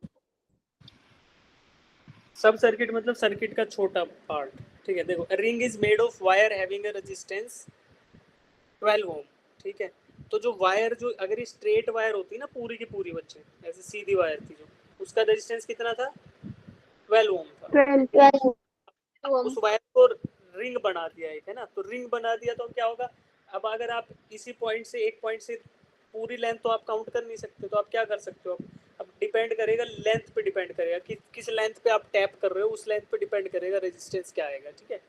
तो find the point A and B as shown in the figure at which the current carrying conductor should be connected so that the resistance of the ring becomes 8/3। तो अब यहाँ पे देखो, जब मैंने इसको रिंग में कन्वर्ट कर दिया तो बच्चे पॉइंट ए से करंट आया, पॉइंट ए से, ठीक है। Yes sir. सर फिर तो दो टुकड़ों में बट जाएगा, एक इधर और एक इधर, एक L1 की साइड और एक L2 की साइड, और फिर वापस चला जाएगा बी से, ठीक है। तो अब ये जो रिंग थी ये क्या हो गया, आइडियली कन्वर्ट हो गई दो रेजिस्टेंसेस में, एक ये वाला और एक नीचे वाला, ठीक। अगर मैं ऊपर वाले को R1 बोल दूं और नीचे वाले को R2 बोल दूं, तो according to question R1 plus R2 क्या है, 12 एक ही वायर से बने हुए हैं, ठीक है। और ये दोनों अब किस में एक्ट कर रहे हैं, पैरेलल में कि सीरीज में, पैरेलल में। ठीक है। तो अब मान लो अब पैरेलल में है और इनका इक्विवेलेंट रेजिस्टेंस कितना आना चाहिए, 8/3। तो एक इक्वेशन तो मेरी है कि R1 plus R2 is this, और दूसरी इक्वेशन क्या हो गई, 1/R equivalent is equal to 1/R1 plus 1/R2, ठीक। अब R इक्विवेलेंट कितना है, 8/3। तो मैं क्या इसका मतलब लिख दूंगा कि 3/8 is equal to 1/R1 plus 1/R2, ठीक है। अब है ना, आप क्या रिलेशन निकाल सकते हो R1 और R2 के बीच में, R1 और R2 के बीच में। तो अब एक चीज और भी होती है, देखो फॉर अ गिवन ये एक वायर था, तो क्या इसका क्रॉस सेक्शनल एरिया चेंज हो रहा है कि नहीं हो रहा, यस सर अरे यस मत बोला करो हर चीज में। No cross sir. एक सिंगल वायर है तो क्रॉस सेक्शनल एरिया चेंज होगा कि नहीं होगा, ये बताओ, नहीं होगा। No sir. R is equal to rho L by A होता है। अगर रेजिस्टिविटी सेम मटेरियल की है तो रेजिस्टिविटी और एरिया दोनों सेम हो गए, तो यहाँ से हमने ये निकाला था क्लास में, resistance is directly proportional to length, yes sir. ठीक है। अब मुझे निकालना क्या है, मुझे निकालना है, देखो ऑप्शंस देखेंगे, L1 बाई L2 निकालना है, तो R1 is directly proportional to L1 and R2 is directly proportional to L2, ठीक है। तो जो L2 क्या है, L2 is this part of length, ये जो पार्ट ऑफ लेंथ है ना यहाँ से यहाँ तक, दिस इज L2, और L1 क्या है, ऊपर वाले की लेंथ, ठीक। तो यहाँ से मैं लिख सकता हूँ कि भाई L1 by L2 is nothing but R2 by R1। तो तो मुझे क्या निकालना है, R2 by R1 की वैल्यू निकालनी है using these two equation. Sir R1 by R2 होएगा ना? R1 by R2, हाँ sorry, R1 by R2, sorry मैंने बोला R1 by R2, लिख के गलत दिया है ना। तो निकालना क्या है, you have to find out R1 by R2। कहाँ से निकालना है, दो इक्वेशंस हैं, दो इक्वेशन, एक तो ये आपकी पैरेलल कॉम्बिनेशन की और दूसरी जब वायर यस सर। तो ये सीरीज में काम कर रही थी, राइट। तो अब क्या करो, दो इक्वेशन और R1 by R2 we have to find out करो कोशिश। सर आ गया आंसर। आ गया answer? Yes sir.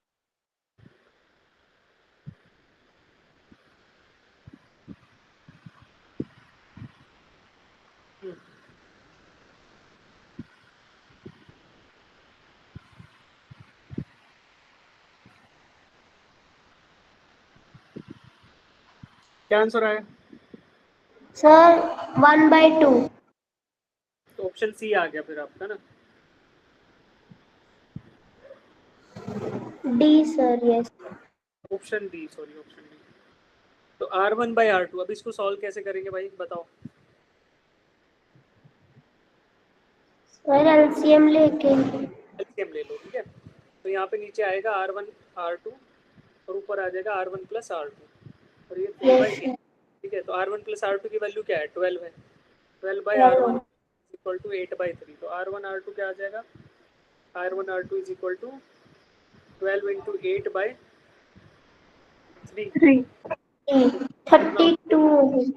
32। R1 into R2 आ गया 32 और R1 प्लस R2 आपका है 12, ठीक है। अब इसमें चाहे तो सीधी वैल्यूज रख के देख लो या फिर क्या करो, या आप जो है वो करो, क्या बोलते हैं इसको, हमें निकालना पड़ेगा, वैल्यूज रख नहीं सकते क्योंकि रेजिस्टेंस और लेंथ दे रखा है ना। तो अब क्या कर लो, इसमें R1 की वैल्यू सब्सटीट्यूट कर लो। तो R1 becomes 32 by R2। R1 is equal to 32 by R2। तो यहाँ पे ऊपर वाले फॉर्मूला में लिख लो भाई 32 by R2 plus R2। Sir फिर से R2 लिख दिया आपने। हाँ तो ऊपर लिख दिया ना ये वाला R1 प्लस R2, तो R1 की जगह 32 by R2 लिख दिया, वो 12 के बराबर। यहाँ से R2 आ सर जाएगा। तो आपने बोला ना R1 is equal to 32 by R2, R2 लिखे आपने। अच्छा ये कह रहे थे, हाँ ठीक है। तो R1 को सब्सटीट्यूट इधर कर दिया, यहाँ से R2 आ जाएगा, फिर R1 निकाल लो, फिर R1 by R2 निकाल लो, ठीक है। तो आपका 1/2 आना चाहिए, वो ऑप्शन डी आएगा। तो यहाँ से क्या कंसेप्ट हमने यूज किया कि भाई पहले वायर था सीधा जुड़ा हुआ था तो दैट वाज सीरीज कॉम्बिनेशन। जब ये रिंग के फॉर्म में ऐसे आगे टैपिंग करती तो पैरेलल कॉम्बिनेशन हो गया वो, राइट। और रेजिस्टेंस डायरेक्टली डिपेंडेंट होता है लेंथ पे। तो ये तीन कंसेप्ट हमने यूज करे और आंसर निकाल लिया, ठीक है। चलिए 1/2 ही आएगा आंसर। चलो अब ये करो, current of 3 ampere flows through 2 ohms resistance, the power dissipated in 5 ohm resistances. 2 ohms वाले के थ्रू 3 एम्पियर का करंट है, ठीक है। तो पावर डिसिपेटेड बताना है 5 ohm में कितना होगा।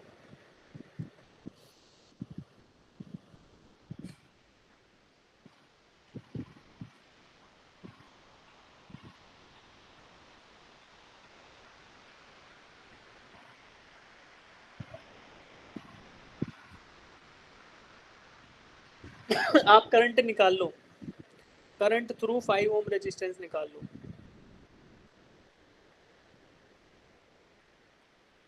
अगर करंट थ्रू 5 ohm रेजिस्टेंस निकाल पाए तो पावर डिसिपेटेड निकल जाएगा I2R से।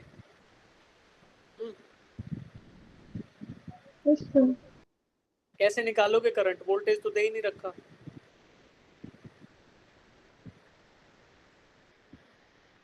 सब सारे वोल्टेज निकालनी पड़ेगी। क्यों एक बात सब बताओ, पावर। ये बताओ, ये तीनों के तीनों ये पैरेलल में नहीं है, ये वाला सर्किट, ये वाला बीच वाला और ये यस वाला। सर। तो क्या यस सर। क्या हम ये नहीं लिख सकते करंट थ्रू 2 एम्पियर जो कि 3 है, current yes sir. Two 2 is equal to, यहाँ पे करंट बोल दिया मैंने I2, यहाँ पे करंट बोल दिया I3, ठीक है। ये क्या बोल दूँ 4 इंटू I2, और यही किसके बराबर होगा 6 इंटू I3 के बराबर। भाई ये रेजिस्टेंस 1 ohm और 5 ohm जुड़ के 6 के बराबर हो गए। मुझे Yes. आई निकालना है खाली। I3 क्या आ गया मेरा 1 एम्पियर। अरे ये 6 था, 6 इज इक्वल टू 6 I3, तो I3 1 एम्पियर। अगर 1 एम्पियर करंट फ्लो कर रहा है नीचे वाले सर्किट में I3, तो 5 एम्पियर 5 ओम के रेजिस्टेंस के थ्रू कितना करंट जा रहा है 1 एम्पियर। 1 ampere. तो पावर डिसिपेटेड क्या हो गया I square R, I square Yes. मतलब स्क्वायर इंटू आर, कितना आ गया 5 watt. Yes sir. Yes sir. अब सुनो, तुम्हें जिनको समझ नहीं आया वो छोड़ो सारी बातें। एक चीज आपको बताई थी कि मान लो इधर से इलेक्ट्रॉन आए, कुछ जाएंगे फर्स्ट रास्ते से, कुछ जाएंगे सेकंड रास्ते से, कुछ जाएंगे थर्ड रास्ते से। उनका डिवीजन कैसे होगा? Inversely proportional to the resistance. भाई जहाँ रेजिस्टेंस ज्यादा उधर का करंट कम। ठीक है, कम। तो जहाँ 2 ओम का रेजिस्टेंस था वहाँ पे 3 एम्पियर करंट गया, तो जहाँ पे 6 ओम का रेजिस्टेंस होगा वहाँ कितना करंट जाएगा 1/3 of that. Yes sir. Yes sir. तो यहाँ 1 एम्पियर गया इस रास्ते में। अब ये 1 एम्पियर को 1 ओम से भी क्रॉस करना पड़ेगा और 5 ओम से भी। तो 5 ओम वाले में कितना रेजिस्टेंस है टोटल? तो 5 ओम वाले में करंट कितना है 1 एम्पियर, तो वो वैल्यू निकाल ली 1 एम्पियर आपने। I स्क्वायर 5 वाट। ठीक है, इनको डिटेल Yes, sir. देखना है, वो यहाँ डिटेल Yes. कैलकुलेशन देखो। ये बताओ, बहुत आसान सवाल 71। What will be the equivalent resistance between the 2 points A and D?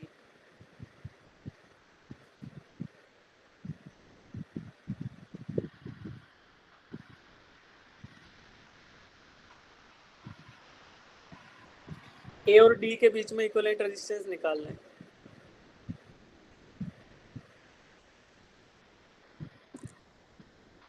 तो जब रेजिस्टेंस निकालोगे इक्विवेलेंट, तो वहां से क्या करंट फ्लो करना चाहिए, तभी तो काम करेगा रेजिस्टेंस। बिना करंट के Yes, sir. वैल्यू नहीं है। तो मतलब A से स्टार्ट करो और D तक आओ। करंट यहाँ से आया, यहाँ पे आया, कुछ इधर से चलाया, कुछ इधर से। तो इधर से आया वो इधर मुड़ गया, तो इधर से आया वो इधर मुड़ गया, ऐसे आया और सर्किट हो गया कंप्लीट। तो मेरे 2 रेजिस्टेंस है नहीं काम नहीं कर रहे, एक ये वाला और एक ये वाला, they are not part of circuit. क्यों? क्योंकि देखो, मान लो मैंने बोला कि भाई ए और बी के बीच में जो जुड़ा हुआ था वहां से चलो इधर कोई पोटेंशियल आ गया वी, बट इधर तो कुछ जुड़ा ही नहीं हुआ, तो करंट फ्लो कहाँ करेगा? नहीं करेगा, तो ये तो इनइफेक्टिव हो गया।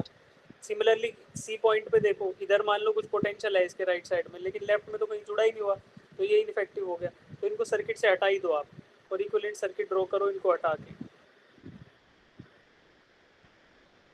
मैं हटा के ड्रॉ कर रहा हूँ सर्किट्स को। पॉइंट ए मार्क कर रहा हूँ, पॉइंट ए से चले 10 ओम का रेजिस्टेंस, उसके बाद एक 10 ओम, ठीक है, उसके बाद एक और 10 ओम, ठीक है, फिर इस 10 ओम के बाद आप आ गया है ये भी 10 ओम,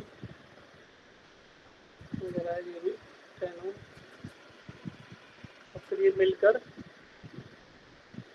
एक और 10 ओम जुड़ रहा है, और फिर आप पॉइंट डी पर आ गए। रेजिस्टेंस का नाम मार्क कर रहा हूँ मैं, ठीक है। ये R1 है बेटा, ये R2 है, ये वाला R3 है, और ये R4 है, ये वाला, ये R6 है,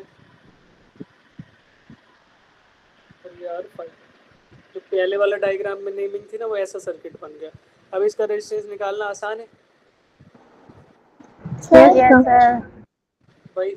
ये 10 और ऊपर ये सीरीज में 2 जुड़े थे, ये 20, ये 20, तो इनके साथ ये 10, तो ये 20 और 20 पैरेलल में कितना बनेंगे 10, तो 10 10 और 10 टोटल रेजिस्टेंस कितना आ गया 30 ओम।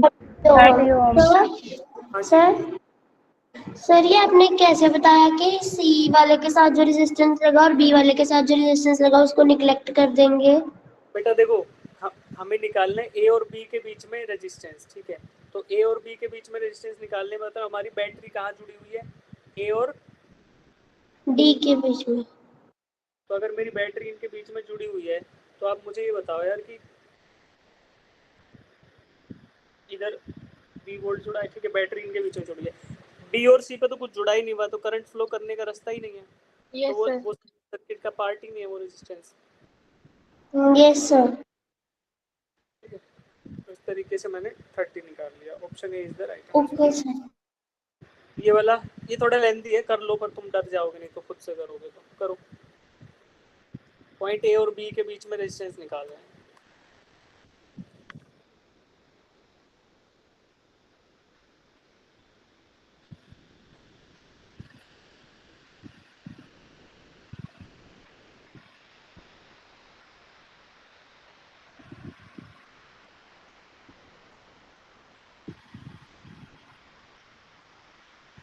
कैसे करोगे बच्चे? Sir 2 ohm.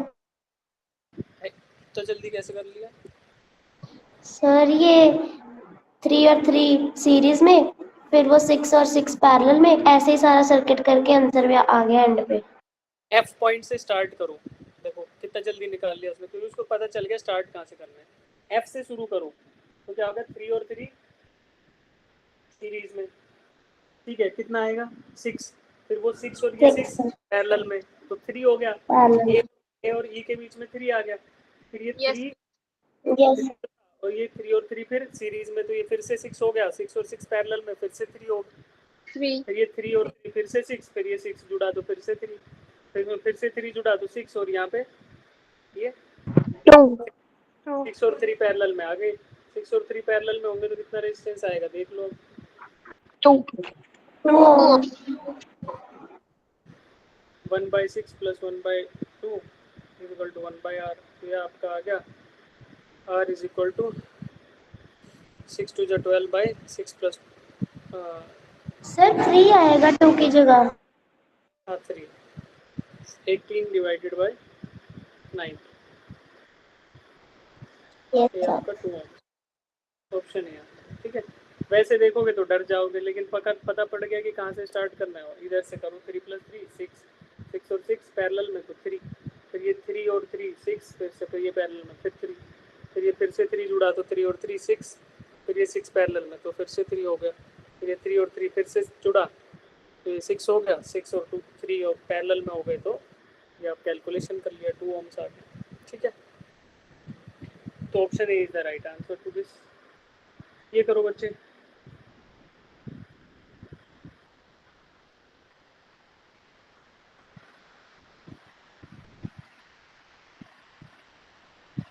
Current through 3 ohm resistor is 0.8 ampere. Then potential drop through 4 ohm resistor is.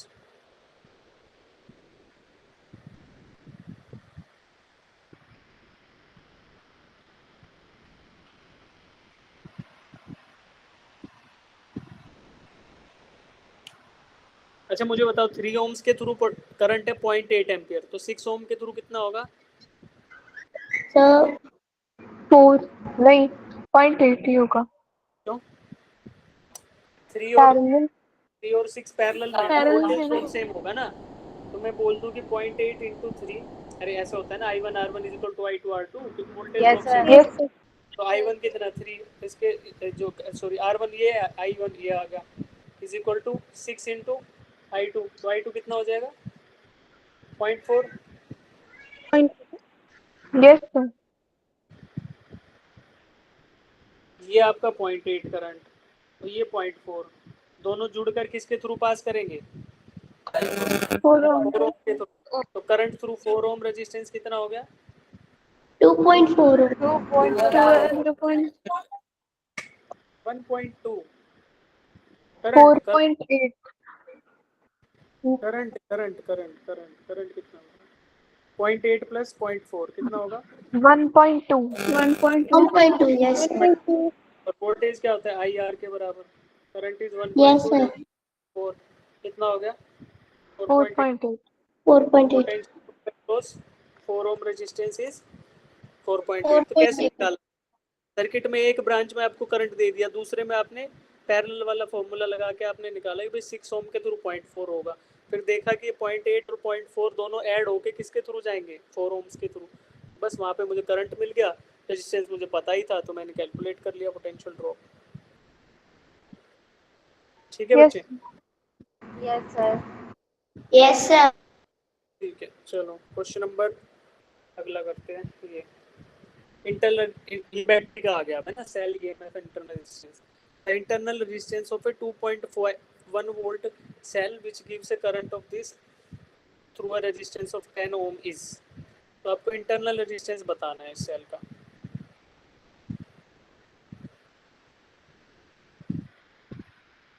Diagram draw कर दूं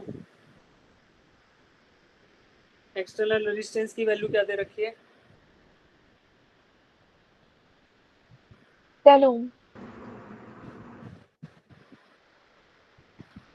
तो बच्चे capital R is given as 10 ohm internal resistance आपको निकालना है आर की वैल्यू फाइंड आउट करनी है और वोल्टेज कितनी दे रखी है 2.1 करंट दे रखा है सर 0.1 वोल्ट का सेल दे रखा है और करंट इन द सर्किट कितना दे रखा है 0.2 0.2 निकाल लो 0.5 ampere ohm आ रहा है 0.5 ओम आएगा ठीक है ना कैसे निकालोगे बच्चे EMF is equal to IR plus R external plus internal.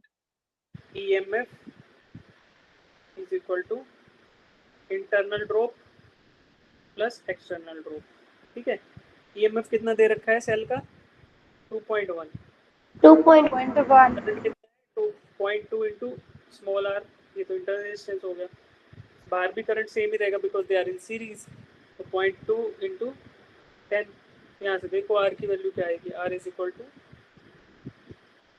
2.1 minus 2 divided by 0.2 तो कितना आ रहा है ये 0.1 डिवाइडेड बाय 0.2 यानी कि 5 वोल्ट ओम इक्वल टू 0.5 ओम तो option D is the right answer समझ आया कि नहीं आया भाई Yes sir. बैटरी का जो इंटरनल रेजिस्टेंस है वो बाहर वाले रेजिस्टेंस के साथ हमेशा कैसे रहेगा सीरीज में कि पैरेलल में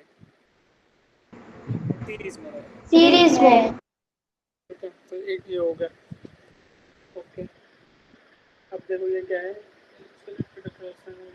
ठीक है ये आप निकाल सकते हो इसको होमवर्क करना आसान है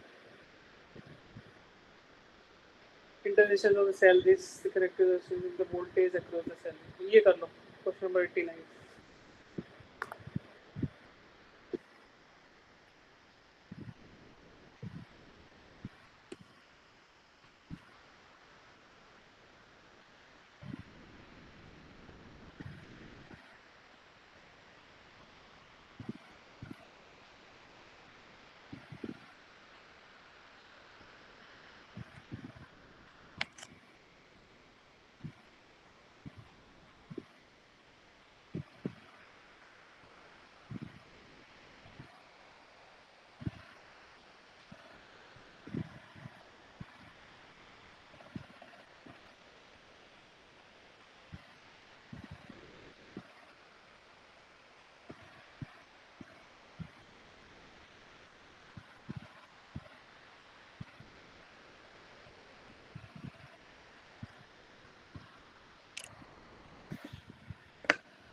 So 1.92 आ रहा 1.9 है 9. ऑप्शन कौन सा आ रहा है ए की बी देखो internal resistance of cell of EMF आपको क्या क्या दे दिया पहले वैल्यूज रखो EMF is given as 2 volt internal resistance is given as 0.1 ohms is connected to resistance of external resistance is 3.9 ohms the voltage across the cell will be voltage निकालना है आपको voltage क्या होता है बच्चा emf minus V देखो emf is equal to क्या होता है IR plus external drop ये जो external drop होता है यही होता है आपका voltage जो available to the external resistance होता है यानी कि voltage is equal to EMF minus internal drop तो क्या है ईएमएफ कितना है 2 माइनस इंटरनल ड्रॉप क्या होगा करंट इनटू आर की वैल्यू दे दी है लेकिन करंट मुझे नहीं पता तो करंट निकालना पड़ेगा बच्चे करंट यहाँ से निकलेगा 0.5 into 0.5 एम्पेयर है ना तो ईएमएफ 2 है और आर प्लस आर कितना आ रहा है 4 तो 0.5 एम्पियर आ रहा है आंसर इसका तो मैं इसको कर लेता हूँ ये कितना आया ईएमएफ आपका 2 आया माइनस करंट 0.5 इंटू 0.1 0.5 इंटू 0.1, तो ये कितना आ रहा है 2 माइनस 0.05 यानी कि 1.95 volts is available to the external resistance. तो हमारा यस आंसर आ ए। गया। ए। समझ आया ना कि वोल्टेज अवेलेबल क्या होगा भाई, जो एक्सटर्नल रेजिस्टेंस के अक्रॉस ड्रॉप होगा। जैसे Yes, बैटरी sir. जुड़ी हुई है, यहाँ पे हमने क्वेश्चन किया था ना कि बैटरी जुड़ी हुई है, कुछ ड्रॉप होगा इधर अंदर सेल के, जिसको हम बोलते हैं आई इंटू स्मॉल आर, और कुछ ड्रॉप होगा एक्सटर्नल, ये क्या कहलाता है वोल्टेज, I जो कि into हमारा आई capital. आर के बराबर होगा, आई इंटू कैपिटल आर।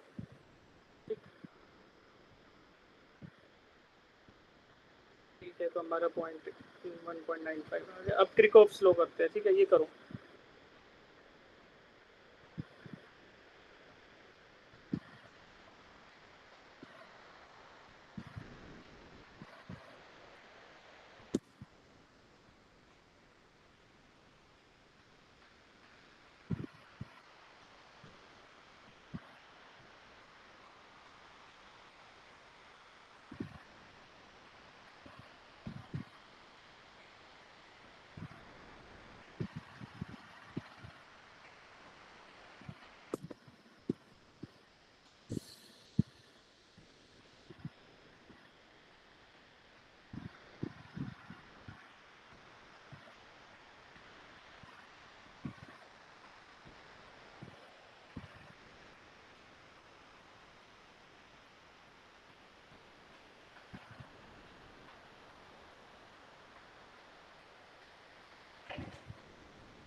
तो ये समझा दो।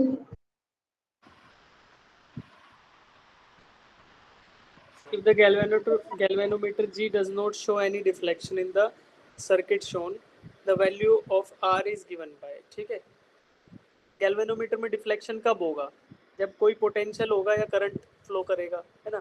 तो कोई भी डिफ्लेक्शन Yes. का मतलब क्या है बच्चे, कि ये जो Current flow नहीं है. करंट नहीं है, ठीक है, तो इसका मतलब क्या होगा कि जो रेजिस्टेंस है ना, इसके अक्रॉस वोल्टेज कितना है, 2 वोल्ट्स का ही वोल्टेज है, ठीक है। यस और वो कहाँ से, 10 वोल्ट की बैटरी की वजह से 2 वोल्ट मिल रहा है इसको, तो इधर भी 2 और इसके अपोजिट भी 2, तो क्या हो गया, जीरो करंट, एक दूसरे को कैंसिल आउट कर देंगे, है ना। देखो कैसा, यस सर। ये बैटरी आप देखो 10 वोल्ट की, इसका पॉजिटिव टर्मिनल कहाँ है, ये है, तो करंट कैसे फ्लो करेगा, ऐसे फ्लो करेगा, ठीक है। अब कुछ ड्रॉप होगा, पोटेंशियल ड्रॉप इस 400 ओम के रेजिस्टेंस के थ्रू हो जाएगा, बचा हुआ पोटेंशियल ड्रॉप किधर होगा, R resistance. आर के रेजिस्टेंस, अपना। ठीक है। अब ये जो बैटरी है और इधर लगा हुआ है 2 वोल्ट्स, तो ये करंट इधर फ्लो कराने की कोशिश करेगा, लेकिन ये करंट तभी फ्लो करेगा जब देर इज हम potential difference between this point, मान लो इस पॉइंट को ए बोल दिया, point A and positive terminal of the 2 volt battery, इनके बीच में कुछ पोटेंशियल डिफरेंस होगा तभी करंट आएगा, लेकिन गैल्वेनोमीटर डिफ्लेक्शन शो नहीं कर रहा है, इसका मतलब कोई करंट है नहीं, कोई करंट नहीं है, तो इसका मतलब क्या हुआ कि पॉइंट ए पे जो पोटेंशियल है, पॉइंट ए पे जो पोटेंशियल है वो कितना है बच्चे, 2 वोल्ट। 2 वोल्ट है, और पॉइंट इधर इस पे कितना है, इधर तो जीरो है ही, बिकॉज ये जीरो से कनेक्टेड है बैटरी के, potential drop across R resistor कितना है, 2 वोल्ट का है, ठीक है।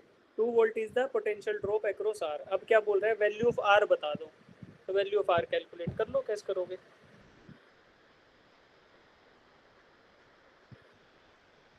करो।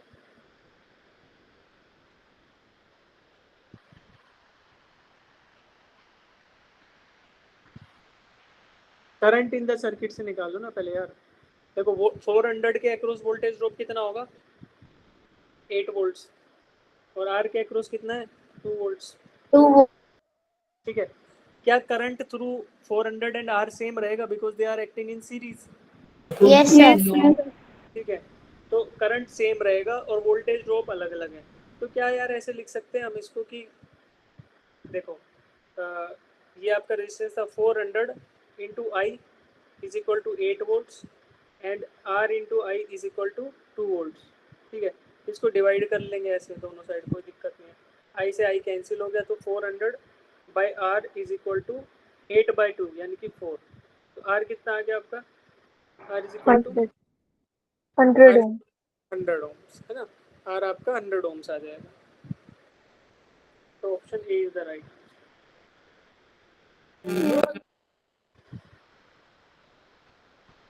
चलो ये करो।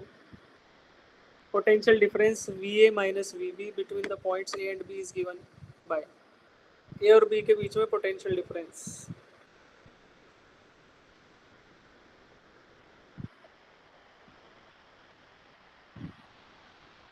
करंट दे रखा है, देखो डायग्राम में करंट को नोटिस करो। Current is given as 2 amperes और करंट का डायरेक्शन नोटिस करो। BA से VB। ऑप्शन अच्छा सुनो, 2 ओम्स और 1 ओम सीरीज में कि पैरेलल में है? सीरीज में total resistance between point A and point B कितना है? 3 ओम 3 ओम। 3 ओम। तो और करंट कितना फ्लो कर रहा है? 2 2 ओम। Ampere 2 ampere. तो ये करंट को फ्लो कराने के लिए आपको कितना वोल्टेज चाहिए राइट साइड में? 5 6 वोल्ट। 6 वोल्ट 6 वोल्ट चाहिए राइट साइड की तरफ, ऐसे है ना। और इस और कुछ इस 3 वोल्ट को काउंटरैक्ट करने के लिए, भाई ये 3 वोल्ट का बैटरी क्या करना चाह रहा है? 3 वोल्ट का बैटरी अपोज अपोज कर रहा है ना, ए से बी की तरफ फ्लो कराना चाह रहा है करंट को, लेकिन आपको करंट है बी टू ए, सॉरी ए से बी है। 3 वोल्ट फ्लो कराना चाह रहा है बी टू ए और करंट किधर है? ए से बी। तो 3 वोल्ट इसको अपोजिंग कैंसिल आउट करने के लिए चाहिएगा और 6 वोल्ट एडिशनल चाहिएगा। तो total potential difference between A and B कितना होगा फॉर दिस 2 एम्पियर करंट? 3 + 6 यानी कि 9 वोल्ट। Plus 9 yes sir. तो इसका मतलब ये है कि यहाँ इन दोनों पॉइंट के बीच में एक 9 वोल्ट की बैटरी लगेगी ना, तब जाके करंट फ्लो होगा 9 वोल्ट। तो 9 में से 3 तो ये कैंसिल आउट करने में लग गया और 6 वोल्ट लगा इस 2 एम्पियर करंट को फ्लो कराने के लिए। ठीक है, yes sir. Is the right answer. Okay, ये भी कर लो।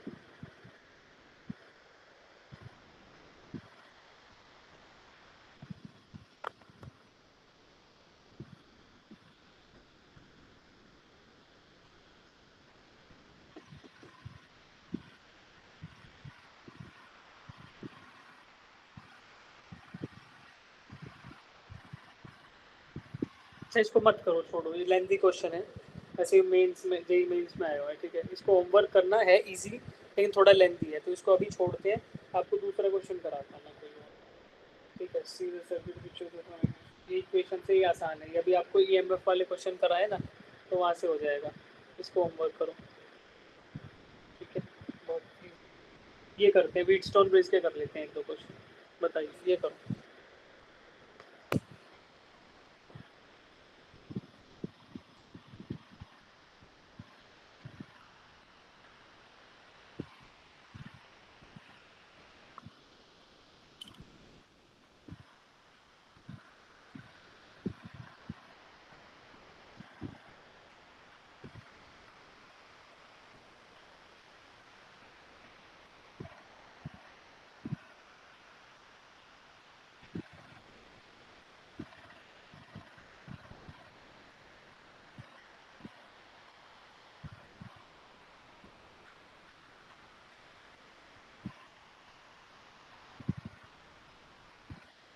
बताओ, व्हीटस्टोन ब्रिज का एक प्रिंसिपल पता है आपको? Yes sir. देखो, गैल्वेनोमीटर में क्या होता है? डिफ्लेक्शन कितना होना चाहिए? 0। अगर 0 0 डिफ्लेक्शन हो गया तो करंट थ्रू दिस बीच वाला वायर क्या हो जाएगा? 0 हो जाएगा। तो वहां से मुझे पता चलेगा भाई P/Q is equal to X/Y। Y ठीक है, अब ये तो मुझे पता था, लेकिन अब देखो यार, जब ये बैलेंस होता है तो वहाँ पे क्या होता है कि x और y की वैल्यू क्या हो जाती है? या तो एक गिवन रेशियो में आ जाए या फिर बराबर आ जाए ना। सबसे आइडियल केस क्या है कि बराबर आ जाए, राइट। तो बराबर आने के लिए p और q को लगभग बराबर होना चाहिए।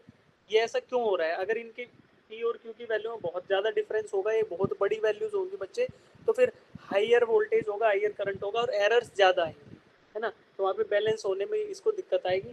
तो इसका जो राइट आंसर है should be approximately equal and are small resistances. ये इक्वल होंगे अप्रोक्सीमेटली और स्मॉल वैल्यूज होंगे रेजिस्टेंस की। ठीक है, तो आपको इसको याद कर सकते हो, ऑप्शन बी को याद कर लो। ये इसलिए हो रहा है क्योंकि बैलेंस हमें करना है, तो x/y की वैल्यू बराबर आएगी तो हमारे लिए इजी होगा, और दूसरा अगर ये वैल्यूज पी और क्यू की वैल्यूज ज़्यादा रहेंगी तो ये एरर्स ज़्यादा प्रोड्यूस करेंगी ना, तो एरर्स हमें कम चाहिए, तो इसलिए option D is the right answer. चलो ये क्या है, पी एल क्यू, ये आसान सा है, कर लो इसको। Three resistances P Q R each of 2 arm, unknown resistance has formed 4 arms of Wheatstone bridge.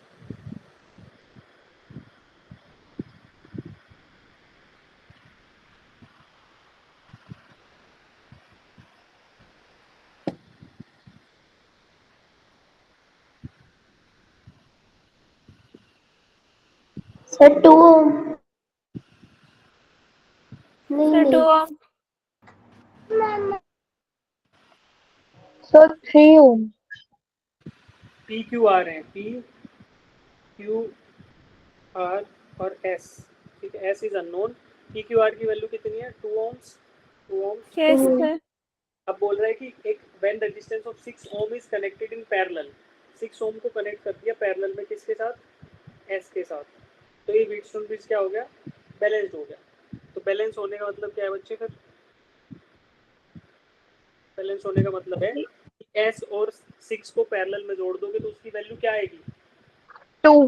2 आनी चाहिए, है ना, 2 P equals to R by S और 6 का पैरेलल का कॉम्बिनेशन है ना, तो यहाँ पे इसको हम बोल देते हैं अननोन रेजिस्टेंस, कोई बात नहीं। तो ये 2/2 इज इक्वल टू 2 बाई क्या, unknown resistance is equal to 2 ohms। तो मुझे क्या पता चला कि एस और 6 का पैरेलल का कॉम्बिनेशन 2 ohms के बराबर आएगा, तो 1/s plus 1/6 should be equal to 1/2।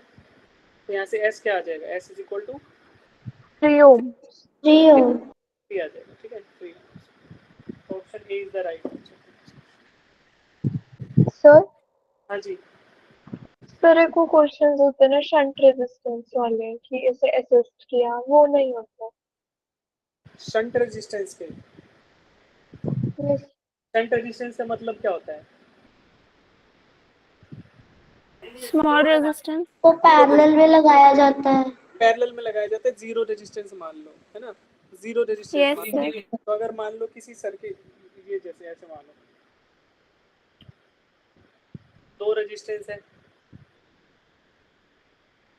3 बना लेते हैं, ठीक है, ये है आपका 2 ohms, ये 3 ohms और ये 4 ohms, तो टोटल रेजिस्टेंस क्या हो गया between point A and B, 10 9. 9 हो गया ना, 9 9 ohm. 9 ओम है। अब क्या बोला, अब मैं बोल रहा हूँ कि यार 4 ओम के अक्रॉस एक शंट रेजिस्टेंस कनेक्ट कर दिया मैंने, तो अब ए और बी के अक्रॉस रेजिस्टेंस क्या हो जाएगा,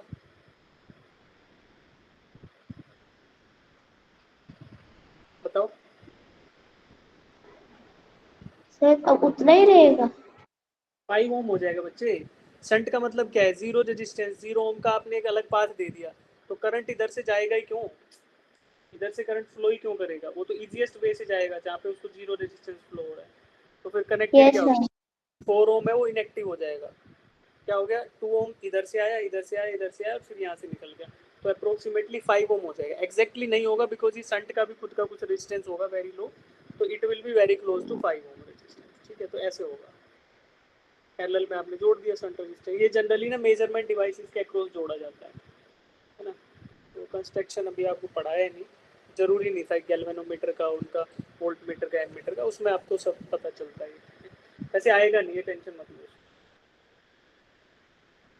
शंट रेजिस्टेंस कहाँ गया, ये रहा, व्हीटस्टोन ब्रिज हो गया। क्वेश्चन नंबर ये होमवर्क ले लो, इसी है, तुम्हें आता होगा, आसान। इसके अलावा एक क्वेश्चन पोटेंशियोमीटर का और करा देता हूँ, या ये कर पाओगे, net resistance between A and B, देखो यस सर। 3/6 इक्वल्स टू 4/8, तो कौन सा रेजिस्टेंस इनएक्टिव है, ये 7. है ना, 7 ओम, तो नेट रेजिस्टेंस क्या आ जाएगा, 3 और 4 सीरीज में, तो 7 और इसके साथ पैरेलल में क्या आ रहा है, 14, ठीक है, तो इनका इक्विवेलेंट रेजिस्टेंस आपको निकालना है, तो 14/3 आंसर आएगा, बी आ जाएगा, ठीक है बच्चों। तो और ये क्या है, रेजिस्टेंस मीटर ब्रिज का एक क्वेश्चन ये और कर लो, फिर छोड़ दूंगा मैं।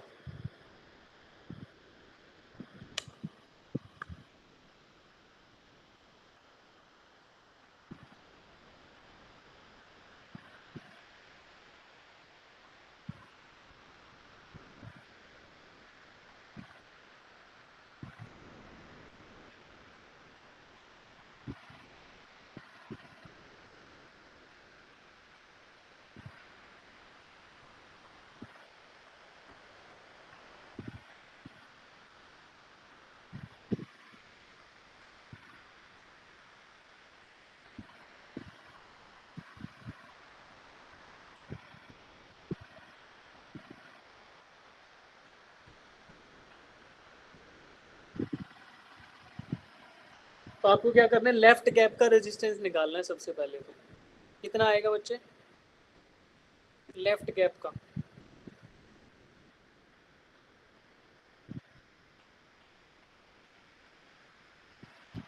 मीटर ब्रिज पता है कि नहीं पता? पता है सर। तो पता है। लेफ्ट गैप का रेजिस्टेंस बताओ कितना आएगा भाई। 3:2 रेशियो में डिवाइड हो रही है वायर, राइट? तो जो 2 रेशियो वाला पार्ट है उसमें 10 ओम्स है, तो 3 वाले में कितना आएगा? 15 नहीं आएगा यार।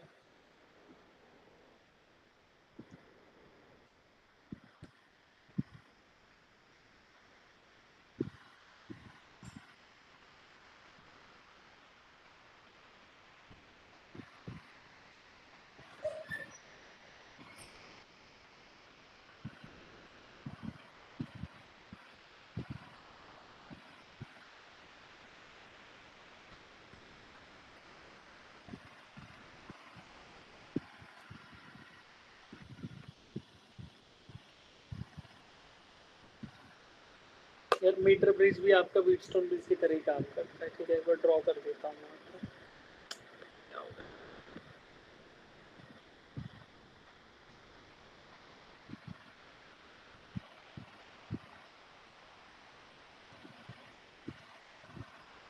और क्वेश्चन कर लिया आज हमने ना। Am I audible? Yes sir.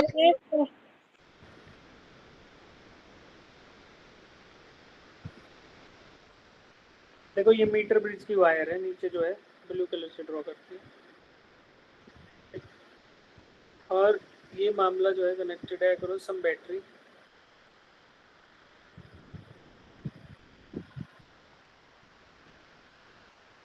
Galvanometer के थ्रू करंट होता है 0, क्योंकि बैलेंस करना पड़ता है इसको। ठीक है, अब दिया हुआ है कि लेफ्ट गैप में कोई अननोन रेजिस्टेंस की वायर कनेक्टेड है। ये लेफ्ट गैप है ना, इसमें अननोन रेजिस्टेंस की वायर कनेक्टेड है, और राइट गैप में है 10 ओम्स का रेजिस्टेंस। ठीक, और ये बैलेंस्ड है, और रेशियो जो है ना लेंथ ऑफ वायर का, जो मीटर ब्रिज की ब्लू कलर की वायर है वो किस रेशियो में बैलेंस है? 3:2 में। ठीक है, तो अब गैल्वेनोमीटर के थ्रू करंट 0 है, तो क्या बोलेंगे?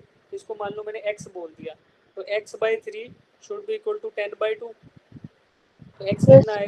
Will be 15 ohms. तो जो अननोन वायर है उसका रेजिस्टेंस कितना है बच्चे? 15 ओम।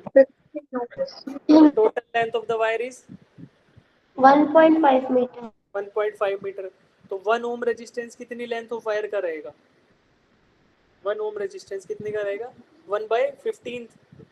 Yes sir. तो 1/5 डिवाइडेड बाई 15 कर दो, कितना आ रहा है? 0.1। Yes sir. 0.1 मीटर आएगा ना, यानी कि यस सर। ऑप्शन बी आ गया। B, option B. ठीक है, तो ये मीटर ब्रिज का क्वेश्चन है। सिमिलर क्वेश्चन एक और इसमें है, वो और कर लेना, ये 117 नंबर का होमवर्क। बाकी जो है मैक्सिमम क्वेश्चन हो गए आपके। तो इससे रिलेटेड अब ये सारे क्वेश्चन समझ आए तो you should at least score good marks in कल का एग्जाम। ठीक है, कितने बच्चों को ये सवाल समझ आए सारे? सर आ गए समझ। तो आप क्या करना, फॉर्मूले रिवाइज कर लेना क्लास नोट से, इन क्वेश्चंस को एक बार और रिवाइज कर लेना, और कल बढ़िया पेपर देना। जो बच्चों को आदत है फिजिक्स का पेपर लास्ट में अटैम्प्ट करने की, वो एक बार थोड़ा चेंज करके देखो, थोड़ा पहले अटैम्प्ट करके देखो, नहीं तो तुम्हारे पेपर पे छूट जाता है लास्ट में। ठीक है जी, तो ये सब हमको करना है, और कल अच्छे मार्क्स